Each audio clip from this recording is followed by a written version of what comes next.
എല്ലാവർക്കും LDCയുടെ റിവിഷൻ ക്ലാസ്സിൻ്റെ രണ്ടാമത്തെ ക്ലാസ്സിലേക്ക് സ്വാഗതം. ആദ്യത്തെ ക്ലാസ്സിൽ നമ്മൾ സാമ്പത്തിക ശാസ്ത്രം അതായത് എക്കണോമിക്സുമായിട്ട് ബന്ധപ്പെട്ട റിവിഷനാണ് ചെയ്തിരുന്നത്. ഇന്ന് നമ്മൾ ചെയ്യാൻ പോകുന്ന റിവിഷൻ എന്ന് പറഞ്ഞാൽ ഇന്ത്യൻ ജിയോഗ്രഫിയുമായിട്ട് ബന്ധപ്പെട്ട എല്ലാ ക്വസ്റ്റ്യൻസും നമ്മൾ വർക്കൗട്ട് ചെയ്യാൻ പോകുന്നത്. ഇന്ത്യൻ ജിയോഗ്രഫിയുമായിട്ട് ബന്ധപ്പെട്ട അല്പം നീളമുള്ളൊരു ക്ലാസ് ആയിരിക്കും. മാക്സിമം എല്ലാവരും കാണാൻ ശ്രമിക്കുക. അതുപോലെ തന്നെ നമ്മുടെ എക്കണോമിക്സിൻ്റെ ക്ലാസ്സോടെ മാക്സിമം കാണാൻ ശ്രമിക്കുക. അപ്പം നമ്മൾ ഇത്രയും റിവിഷൻ ചെയ്യുന്നത് നല്ല എഫേർട്ട് എടുത്താണ്. അപ്പം മാക്സിമം കാണുന്ന കൂട്ടുകാരുണ്ടെങ്കിൽ മാക്സിമം ഒന്ന് സബ്സ്ക്രൈബ് ചെയ്ത് ബെല്ലൈക്കൺ അമർത്തിയിട്ട് തന്നെ ഒന്ന് കാണാൻ ശ്രമിക്കണം. അതുപോലെ തന്നെ വീഡിയോ ലൈക്ക് ചെയ്ത് ഉടനെ സപ്പോർട്ട് ചെയ്യണം. കാരണം നമ്മൾ നല്ല എഫേർട്ട് എടുത്താണ് ഇത്രയും റിവിഷൻ ക്ലാസ്സസ് ചെയ്തുകൊണ്ടിരിക്കുന്നത്. ഇപ്പോൾ രണ്ടാമത്തെ റിവിഷൻ ക്ലാസ്സാണ്. ഇനി LDC നമ്മളിപ്പം രണ്ട് മൂന്ന് ആഴ്ചക്കുള്ളിൽ തന്നെ റിവിഷൻ ക്ലാസ് എല്ലാം തീർക്കും. അതുപോലെ തന്നെ ഈ റിവിഷൻ ക്ലാസ്സസ് നിങ്ങൾക്ക് വളരെ പ്രയോജനപ്രദമാവുന്ന രീതിയിലുമാണ് ചെയ്യുന്നത്. അപ്പോൾ ചാനൽ ആദ്യമായിട്ട് കാണുന്നവരാണെങ്കിൽ മാക്സിമം സബ്സ്ക്രൈബ് ചെയ്ത് ബെല്ലൈക്കൺ അമർത്തിയിട്ട് തന്നെ ക്ലാസ്സിലോട്ട് കിടക്കുക. അപ്പോൾ ക്ലാസ്സിലോട്ട് നമുക്ക് കിടക്കാം. നമ്മൾ ഇന്ത്യൻ ഭൂമിശാസ്ത്രമാണല്ലോ ഇന്ന് ഡിസ്കസ് ചെയ്യുന്നത്. അപ്പോൾ ഫസ്റ്റ് ക്വസ്റ്റ്യൻ നോക്കാം. ആദ്യത്തെ ക്വസ്റ്റ്യൻ നമ്മൾ പറയുന്നത്, ഈ പർവ്വതങ്ങളെ ഉയരം കൂടിയതിൽ നിന്ന് കുറഞ്ഞതിലേക്ക് എന്ന രീതിയിൽ ശരിയായി ക്രമപ്പെടുത്തുക. അപ്പോൾ ഈ പർവ്വതങ്ങൾ എന്താണ്? Mount Everest, Kanchenjunga, Nandadevi, mount കേറ്റു.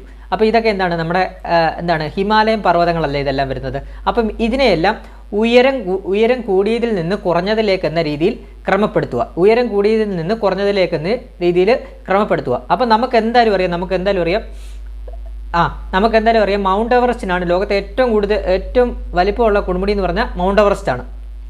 അറിയാമല്ലോ, മൗണ്ട് എവറസ്റ്റ് ആണ്. അപ്പോൾ എവറസ്റ്റ് ആയിരിക്കുമല്ലോ ഏറ്റവും ടോപ്പിലിരിക്കുന്നത്. എവറസ്റ്റ് ടോപ്പിൽ, ക്ലിയർ ആയേ? എവറസ്റ്റ് ടോപ്പിൽ. അതിൻ്റെ താഴെ എന്തായാലും മൗണ്ട് കേറ്റു, അതിൻ്റെ താഴെ മൗണ്ട് കേറ്റു, അതായത് ഗോഡ്വിൻ ഓസ്റ്റിൻ. മൗണ്ട് കേറ്റു അഥവാ ഗോഡ്വിൻ ഓസ്റ്റിൻ. അതിൻ്റെ താഴെ ഏതാണ് വരുന്നത്? കാഞ്ചൻഗംഗ. അതിൻ്റെ താഴെ കാഞ്ചൻഗംഗ, അതിൻ്റെ താഴെ നന്ദാദേവി. അപ്പം തന്നെ നമുക്ക് ഓർഡറായേ. ഈ ഓർഡർ അറിഞ്ഞിരുന്നാലേ നിങ്ങൾക്ക് മനസ്സിലാകത്തുള്ളൂ. ജസ്റ്റ് ഒന്നുകൂടെ ഞാൻ പറഞ്ഞുതരാം. നന്ദാദേവി എന്ന് ഓർത്തണം. മൗണ്ട് എവറസ്റ്റ് ആണ് ലോകത്തിലെ ഏറ്റവും വലിയ കൊടുമുടി, അത് നമുക്കറിയാം, ഏറ്റവും വലിയ പർവ്വതം. അതിൻ്റെ താഴെ മൗണ്ട് കേറ്റു, അതായത് ഗോഡ്വിൻ ഓസ്റ്റിൻ. അതിൻ്റെ താഴെ കാഞ്ചൻഗംഗയാണ് നമ്മുടെ പൂർണ്ണമായും ഇന്ത്യയിൽ സ്ഥിതി ചെയ്യുന്ന ഉയരം കൂടിയ കൊടുമുടി കാഞ്ചൻഗംഗ. അതിൻ്റെ താഴെ വരുന്നതാണ് നന്ദാദേവി. അപ്പോൾ ഇതിനകത്ത് ഏതാണ് വരുന്നത്? എവറസ്റ്റ് എവിടെ കിടക്കുന്നത്? Mount Everest. 1-4-2-3 ഓപ്ഷൻ ബി ആണ്. അപ്പോൾ ഇവിടെ ആൻസർ ആയിട്ട് ഓപ്ഷൻ ബി. അപ്പോൾ നമുക്ക് ഇതെല്ലാം ഒന്ന് നോക്കാം. മൗണ്ട് എവറസ്റ്റിൻ്റെ ഉയരം എന്ന് പറയുമ്പോൾ എത്ര ആണ് വരുന്നത്? നമ്മൾ പഠിച്ചിട്ടുള്ളതാണ്. 8848.86 8848.86 മീറ്ററാണ് നമ്മുടെ മൗണ്ട് എവറസ്റ്റിൻ്റെ ഉയരം എന്ന് പറഞ്ഞാൽ. അപ്പം മൗണ്ട് കേറ്റുവിൻ്റെ എന്തായാലും ഇതിൽ കുറവായിരിക്കുമല്ലോ. 8611 മീറ്റർ. 8611 മീറ്റർ. അതുപോലെ തന്നെ കാഞ്ചൻഗംഗയുടെ എത്രയാണ് വരുന്നത്? 8586 മീറ്റർ. 8586 മീറ്റർ. അതുപോലെ തന്നെ നന്ദാദേവിയുടെ വരുന്നത് എത്രയാണ്? നന്ദാദേവിയുടെ വരുന്നത് 7817 മീറ്ററാണ് നന്ദാദേവിയുടെ വരുന്നത്. അപ്പോൾ ഞാൻ ഒന്നുകൂടെ പറഞ്ഞുതരാം. ലോകത്തിലെ ഏറ്റവും ഉയരം കൂടിയ കൊടുമുടിയാണ് മൗണ്ട് എവറസ്റ്റ്. മൗണ്ട് എവറസ്റ്റ് സ്ഥിതി ചെയ്യുന്നത് എവിടെയാണ്? അപ്പോൾ അതുകൂടെ നമുക്ക് പഠിച്ചു നോക്കാം. മൗണ്ട് എവറസ്റ്റ് സ്ഥിതി ചെയ്യുന്നത് ഇപ്പം നേപ്പാളിലാണ് മൗണ്ട് എവറസ്റ്റ് സ്ഥിതി ചെയ്യുന്നത്. അതെല്ലാവർക്കും അറിയാവുന്ന ഒരു കാര്യമാണ്. കാരണം നേപ്പാളിലോട്ടൊക്കെ ട്രക്കിങ്ങിന് പോകുന്നവരൊക്കെ ഉണ്ട്. അതായത് മൗണ്ട് എവറസ്റ്റ് വിസിറ്റ് ചെയ്യാനൊക്കെ, അതൊക്കെ ന്യൂസിലൊക്കെ കാര്യങ്ങളൊക്കെ വരുന്നത്. അപ്പോൾ ഓർത്ത് വെച്ചോ, ലോകത്തിലെ ഏറ്റവും ഉയരം കൂടിയ കൊടുമുടിയാണ് മൗണ്ട് എവറസ്റ്റ്. സ്ഥിതി ചെയ്യുന്നത് നേപ്പാളിലാണ്. മൗണ്ട് എവറസ്റ്റിൻ്റെ ഉയരം എന്ന് പറയുമ്പോൾ 8848.86 മീറ്ററാണ് മൗണ്ട് എവറസ്റ്റിൻ്റെ ഉയരം എന്ന് പറയുന്നത്. രണ്ടാമത്തെ ലോകത്തിലെ ഏറ്റവും ഉയരം കൂടിയ കൊടുമുടി ഏതാണ്? മൗണ്ട് കേറ്റു ആണ്. മൗണ്ട് കേറ്റു അഥവാ ഗോഡ്വിൻ ഓസ്റ്റിൻ. ഈ മൗണ്ട് കേറ്റു അതായത് ഗോഡ്വിൻ ഓസ്റ്റിൻ ആണ് അതും നമ്മുടെ ഇന്ത്യയുടെ ഭാഗം തന്നെയാണ്. പക്ഷേ അവിടെ ഒരു പ്രത്യേകതയുണ്ട്. അത് പാക് അധിനിവേശ കാശ്മീരിലാണ് സ്ഥിതി ചെയ്യുന്നത്. മൗണ്ട് കേറ്റു പാക് അധിനിവേശ കാശ്മീരിലാണ് സ്ഥിതി ചെയ്യുന്നത്. നമ്മുടെ ഇന്ത്യയുടെ ഭാഗമാണ്. നമ്മൾ മാപ്പ് വരച്ച് നോക്കുമ്പോൾ നമ്മുടെ ഇന്ത്യയുടെ ഭാഗമായിട്ട് തന്നെയാണ് വരുന്നത്. പക്ഷേ അത് സ്ഥിതി ചെയ്യുന്നത് ഓൾറെഡി പാക് അധിനിവേശ കാശ്മീരിലാണ്. അതുപോലെ തന്നെ മൗണ്ട് കേറ്റു അഥവാ ഗോഡ്വിൻ ഓസ്റ്റിൻ്റെ ഉയരം എന്ന് പറയുന്നത് 8611 ആണ്. 8611 മീറ്ററാണ് വരുന്നത് നമ്മുടെ ഗോഡ്വിൻ ഓസ്റ്റിൻ അഥവാ മൗണ്ട് കേറ്റുവിൻ്റെ വരുന്നത്. അടുത്തത്, പൂർണ്ണമായും ഇന്ത്യയിൽ സ്ഥിതി ചെയ്യുന്ന ഉയരം കൂടിയ കൊടുമുടിയാണ് കാഞ്ചൻഗംഗ. കാഞ്ചൻഗംഗ സ്ഥിതി ചെയ്യുന്നത് സിക്കിമിലാണ്. സിക്കിമിലാണ്. കാഞ്ചൻഗംഗയുടെ ഉയരം എന്ന് പറയുമ്പോൾ 8586 മീറ്ററാണ് വരുന്നത്. അതുപോലെ തന്നെ പൂർണ്ണമായും ഇന്ത്യയിൽ സ്ഥിതി ചെയ്യുന്ന ഉയരം കൂടിയ രണ്ടാമത്തെ കൊടുമുടിയാണ്. പൂർണ്ണമായും ഇന്ത്യയിൽ സ്ഥിതി ചെയ്യുന്ന ആദ്യത്തെ കൊടുമുടി ഏതാണ്? പൂർണ്ണമായും ഇന്ത്യയിൽ സ്ഥിതി ചെയ്യുന്ന ഉയരം കൂടിയ കൊടുമുടി ഏതാണ്? കാഞ്ചൻഗംഗ, സിക്കിം. ക്ലിയർ ആയി? അത് അടുത്തത് പൂർണ്ണമായും ഇന്ത്യയിൽ സ്ഥിതി ചെയ്യുന്ന ഉയരം കൂടിയ രണ്ടാമത്തെ കൊടുമുടിയാണ് നമ്മുടെ നന്ദാദേവി. പഠിച്ചു വെക്കണേ, രണ്ടാമത്തെ കൊടുമുടിയാണ് നന്ദാദേവി. പൂർണ്ണമായും ഇന്ത്യയിൽ സ്ഥിതി ചെയ്യുന്ന ഉയരം കൂടിയ രണ്ടാമത്തെ കൊടുമുടിയാണ് നന്ദാദേവി. നന്ദാദേവി വരുന്നത് ഉത്തരാഖണ്ഡിലാണ്. നന്ദാദേവിയുടെ ഉയരം എന്ന് പറയുമ്പോൾ 7817 മീറ്ററാണ്. 7817 മീറ്ററാണ്. അപ്പം ഞാൻ ജസ്റ്റ് ഇതിൻ്റെ ഫോട്ടോയുടെ കാണിക്കുമ്പോൾ നിങ്ങൾക്ക് മനസ്സിലാവും എല്ലാം അവിടെ. അതായത് നമ്മുടെ ടെക്സ്റ്റ് ബുക്കിലാണ്, SCERT-ലാണ്. അതായത് നമ്മുടെ മൗണ്ട് എവറസ്റ്റ്, കാഞ്ചൻഗംഗ, നന്ദാദേവി എന്നിവയൊക്കെ ഹിമാലയൻ പർവ്വത നിരകളിലൊന്നായ ഹിമാദ്രിയിലാണ്. ഹിമാദ്രി അറിയാമല്ലോ, ഇതാണ് കണ്ടോ, ഇതാണ് സസ്കർ മലനിരകൾ, ഹിമാദ്രി കണ്ടോ. അതായത് നമ്മൾ ഹിമാലയം 3ആയിട്ട് തരംതിരിക്കുന്നുണ്ട്. അതായത് ഉത്തര പർവ്വത മേഖലകളെ 3ആയിട്ട് നമ്മൾ തരംതിരിക്കുന്നുണ്ട്. ട്രാൻസ് ഹിമാലയാസ് എന്നും അതുപോലെ തന്നെ ട്രാൻസ് ഹിമാലയം മലനിരകളെന്നും അതുപോലെ തന്നെ ഹിമാലയ മലനിരകളെന്നും അതുപോലെ തന്നെ കിഴക്കൻ മലനിരകളെന്നും 3ആയിട്ട് തരംതിരിക്കുന്നുണ്ട്. ഈ ഹിമാലയ മലനിരകളിൽ തന്നെ 3ആയിട്ട് തരംതിരിക്കുന്നുണ്ട്. ഹിമാദ്രി, ഹിമാചൽ, സിവാലിക്. അപ്പം ഈ ഹിമാദ്രിയുടെ ഇത് കണ്ടല്ലോ, ഈ ഹിമാദ്രിയുടെ ഇവിടെയാണ് നമ്മുടെ ഇത് വരുന്നത്. ഏതാ? കാഞ്ചൻഗംഗ വരുന്നത്. സിക്കിമിലാണ് കാഞ്ചൻഗംഗ വന്ന് അത് അടുത്തത് എന്താണ്? മൗണ്ട് എവറസ്റ്റ് ഹിമാലയൻ പർവ്വതത്തിൽ നിന്ന് ഹിമാദ്രിയാണ്. അപ്പോൾ മൗണ്ട് എവറസ്റ്റ് ഇവിടെ ആയിട്ടല്ലേ വരുന്നത്? നേപ്പാളിലല്ലേ, ഇന്ത്യയുടെ ഇവിടെയല്ലേ നേപ്പാൾ ഭാഗം വരുന്നത്. അപ്പം മൗണ്ട് എവറസ്റ്റ് നമ്മുടെ ഹിമാദ്രിയുടെ ഭാഗമായിട്ടാണ് വരുന്നത്. അതുപോലെ തന്നെ വേറെ ഏതാ വരുന്നത്? കാഞ്ചൻഗംഗ, നന്ദാദേവി ഉത്തരാഖണ്ഡിതല്ലേ, ഉത്തരാഖണ്ഡിൻ്റെ ഭാഗമല്ലേ ഹിമാദ്രി. അപ്പം ഹിമാദ്രി ഇവിടം തൊട്ട് ഇവിടെ വരെയാണ് ഹിമാദ്രി. അടുത്തത് ഹിമാദ്രി വരുന്നത്. ഹിമാദ്രിക്ക് താഴെ ഹിമാചലി വരുന്നു. ഹിമാചലിന് താഴെ സിവാലിക്ക്. അപ്പം എന്താണ് പറയുന്നത്? അപ്പം ഹിമാദ്രി എന്ന് പറയുമ്പോൾ ഏറ്റവും വടക്കേ അറ്റത്തുള്ള ഇതാണ്. അതായത് ഹിമാലയ മലനിരകളിലെ ഏറ്റവും വടക്കേ അറ്റത്തുള്ള മലനിരകളാണ് ഹിമാദ്രി എന്ന് പറയുന്നത്. ക്ലിയർ ആയേ? അതുപോലെ തന്നെ ട്രാൻസ് ഹിമാലയ എന്ന് പറയുമ്പം ഈ ഒരു ഏരിയയാണ് കണ്ടോ. ട്രാൻസ് ഹിമാലയ എന്ന് പറയുമ്പോൾ ഈ ഒരു ഏരിയയാണ് വരുന്നത്. അതായത് കാരക്കോറം മലനിരകൾ അതിനകത്ത് വരുന്നുണ്ട്. ലഡാക്ക് മലനിരകൾ വരുന്നുണ്ട്. അതുപോലെ തന്നെ സസ്കറും വരുന്നുണ്ട്. സസ്കർ കണ്ടോ. അപ്പം നമ്മുടെ ഉത്തര പർവ്വത മേഖലയെ 3ആയിട്ട് തിരിക്കുമ്പോൾ ഇത്രയും ഭാഗം വരുന്നത് എന്താണ്? ട്രാൻസ് ഹിമാലയാസ് എന്നാണ്. അപ്പം ട്രാൻസ് ഹിമാലയസ് വരുന്നതാണ് കാരക്കോറം മലനിരകൾ, ലഡാക്ക്, അതുപോലെ തന്നെ സസ്കർ. അടുത്തത് നമ്മുടെ ഇതിനെ തിരിക്കും, അതായത് ഹിമാലയൻ മലനിരകളെ തിരിക്കുമ്പോൾ അതും 3ആയിട്ട് വരുന്നുണ്ട്. അതിനെ 3ആയിട്ട് വരുമ്പോൾ ഹിമാദ്രി, ഹിമാചൽ, സിവാലിക്ക്. ആ വരുന്നതിനകത്ത് ഹിമാദ്രിക്കകത്ത് വരുന്നതാണ് നമ്മുടെ മൗണ്ട് എവറസ്റ്റ് ഇവിടെ ആണല്ലോ, നേപ്പാൾ ഇവിടെ ആണല്ലോ. മൗണ്ട് എവറസ്റ്റ്, കാഞ്ചൻഗംഗ അതുപോലെ തന്നെ ഏതാടെ വരുന്നത്? കാഞ്ചൻഗംഗ അതുപോലെ തന്നെ നന്ദാദേവി ഉത്തരാഖണ്ഡിൽ ഇവിടെ ആയിട്ട് വരും. അപ്പോൾ ക്ലിയർ ആയി? ഈ ട്രാൻസ് ഹിമാലയസിലുള്ള കാരക്കോറം മലനിരകളിലാണ് നമ്മുടെ ഇത് വരുന്നത്, മൗണ്ട് ഗേറ്റ് വരുന്നത്, അതായത് ഗോഡ്വിൻ വെസ്റ്റം വരുന്നത്. അപ്പം ട്രാൻസ് ഹിമാലയസിൻ്റെ വടക്കേ അറ്റത്താണ് വരുന്നത്. വടക്കൻ കാരക്കോറം മലനിരകളിലാണ് നമ്മുടെ മൗണ്ട് ഗേറ്റും അഥവാ ഗോഡ്വിൻ വെസ്റ്റം വരുന്നത്. അതുപോലെ തന്നെ നമ്മുടെ കിഴക്കൻ മലനിരകൾ അതുകൂടെ ജസ്റ്റ് പറഞ്ഞു പോയി പഠിച്ചപ്പം. അപ്പോൾ ഇത്രയും കണ്ടേ, ഹിമാദ്രിയുടെ ഇവിടെ വരെ വരുമോ നമ്മുടെ ഹിമാലയ മലനിരകൾ. അടുത്തത് കണ്ടോ, ഇത്രയും കണ്ടോ, ഈ ഒരു മേഖല കണ്ടോ. ഈ ഒരു മേഖലയാണ് കിഴക്കൻ മലനിരകൾ എന്ന് പറയുന്നത്. കിഴക്കൻ മലനിരകളിൽ ഏതൊക്കെ വരുന്നുണ്ട്? പട്കായ് കുന്നുകൾ വരുന്നുണ്ട് കേട്ടോ. അതുപോലെ തന്നെ നാഗാ കുന്നുകൾ വരുന്നുണ്ട്. അതുപോലെ തന്നെ മീസോ കുന്നുകൾ വരുന്നുണ്ട്. അതുപോലെ തന്നെ ഗാരോ ഗാന്ധി ജയന്തിയ കുന്നുകളും വരുന്നുണ്ട്. അപ്പം ഇത്രയുമാണ് നമ്മുടെ കിഴക്കൻ മലനിരകൾ. അപ്പം നിങ്ങളുടെ ഒരു ഓർമ്മയ്ക്ക് വേണ്ടി ഞാൻ ജസ്റ്റ് ഒന്ന് ഇതൊക്കെ കാണിച്ചാണ്. അപ്പം ഇത് ഇപ്പം ഇപ്പം മറന്നുപോയവർക്ക് ജസ്റ്റ് ഒരു ഐഡിയ കിട്ടി കാണുമല്ലോ എവിടേക്കാണ് സംഭവം വരുന്നതെന്നൊക്കെ, കാഞ്ചൻഗംഗയും കാര്യങ്ങളും ഒക്കെ. അപ്പോൾ അത് വെച്ചിട്ട് എക്സാം എഴുതും. നാളെ നമുക്ക് എക്സാമിന് ഇങ്ങനെ ചോദിക്കാം, അതായത് കാഞ്ചൻഗംഗ, മൗണ്ട് എവറസ്റ്റ്, നന്ദാദേവി ഏത് ഉത്തരപർവ്വത മേഖലയുടെ ഭാഗമാണെന്ന് ചോദിക്കാം.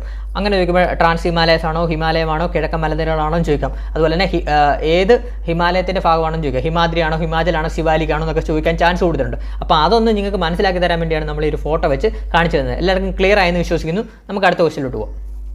അടുത്ത നോക്കാം, പ്രസ്താവനകൾ പരിഗണിക്കുക. അപ്പോൾ പ്രസ്താവനകൾ നമുക്ക് പരിഗണിക്കാം.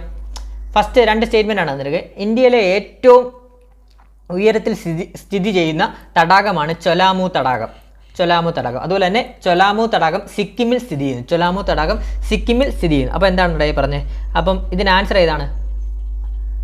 വരുന്നത് ഒന്നും നോക്കാം. ഇന്ത്യയിൽ ഏറ്റവും ഉയരത്തിൽ സ്ഥിതി ചെയ്യുന്ന തടാകമാണ് ചൊലാമു തടാകം. ശരിയായിട്ടുള്ള സ്റ്റേറ്റ്മെൻ്റ് ആണ്. അതുപോലെ തന്നെ ചൊലാമു തടാകം സിക്കിമിൽ സ്ഥിതി ചെയ്യുന്നു. അതും ശരിയായിട്ടുള്ള സ്റ്റേറ്റ്മെൻ്റ് ആണ്. അപ്പോൾ ഇതിൻ്റെ ആൻസർ ഓപ്ഷൻ സി 1ഉം 2ഉം ശരിയായിട്ടുള്ളതാണ് വരുന്നത്. അതുപോലെ തന്നെ നമുക്ക് ഓരോന്ന് പറഞ്ഞു പോവാം. ഇന്ത്യയിലെ ഏറ്റവും ഉയരത്തിൽ സ്ഥിതി ചെയ്യുന്ന തടാകമാണ് സിക്കിമിലെ ചൊലാമു തടാകം. അത് നമ്മൾ പഠിച്ചു, സിക്കിമിലെ ചൊലാമു തടാകം. അതുപോലെ തന്നെ ഇന്ത്യയിലെ ഏറ്റവും വലിയ തടാകം ഏതാ? അതുകൂടെ നമുക്ക് പഠിച്ചിരിക്കേണ്ട. ഇന്ത്യയിലെ ഏറ്റവും വലിയ തടാകം ഏതാ? ചിൽക്ക തടാകം. ചിൽക്ക തടാകം എവിടെയാണ്? ഒഡീഷയിലാണ് വരുന്നത് ചിൽക്ക തടാകം.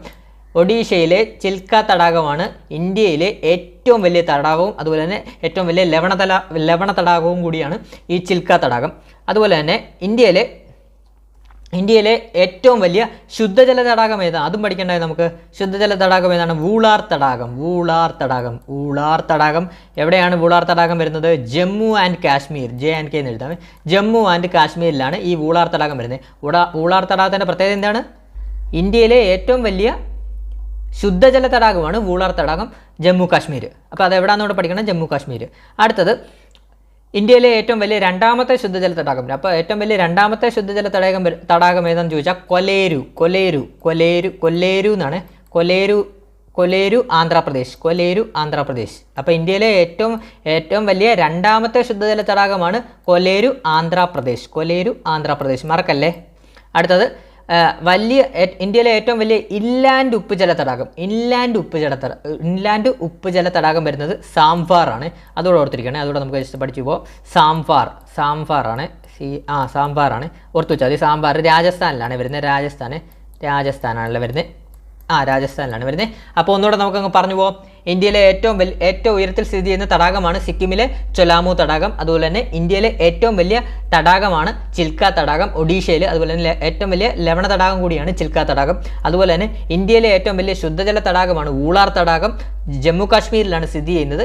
അതുപോലെ തന്നെ ഇന്ത്യയിലെ ഏറ്റവും വലിയ രണ്ടാമത്തെ ശുദ്ധജല തടാകം ഏതെന്ന് ചോദിച്ചാൽ നമ്മൾ പറയണം, എന്തു പറയും? കൊലേരു തടാകം ആന്ധ്രാപ്രദേശ്. പേര് കേൾക്കുമ്പോഴറിയാലോ, കൊലേരു തടാകം ആന്ധ്രാപ്രദേശ്.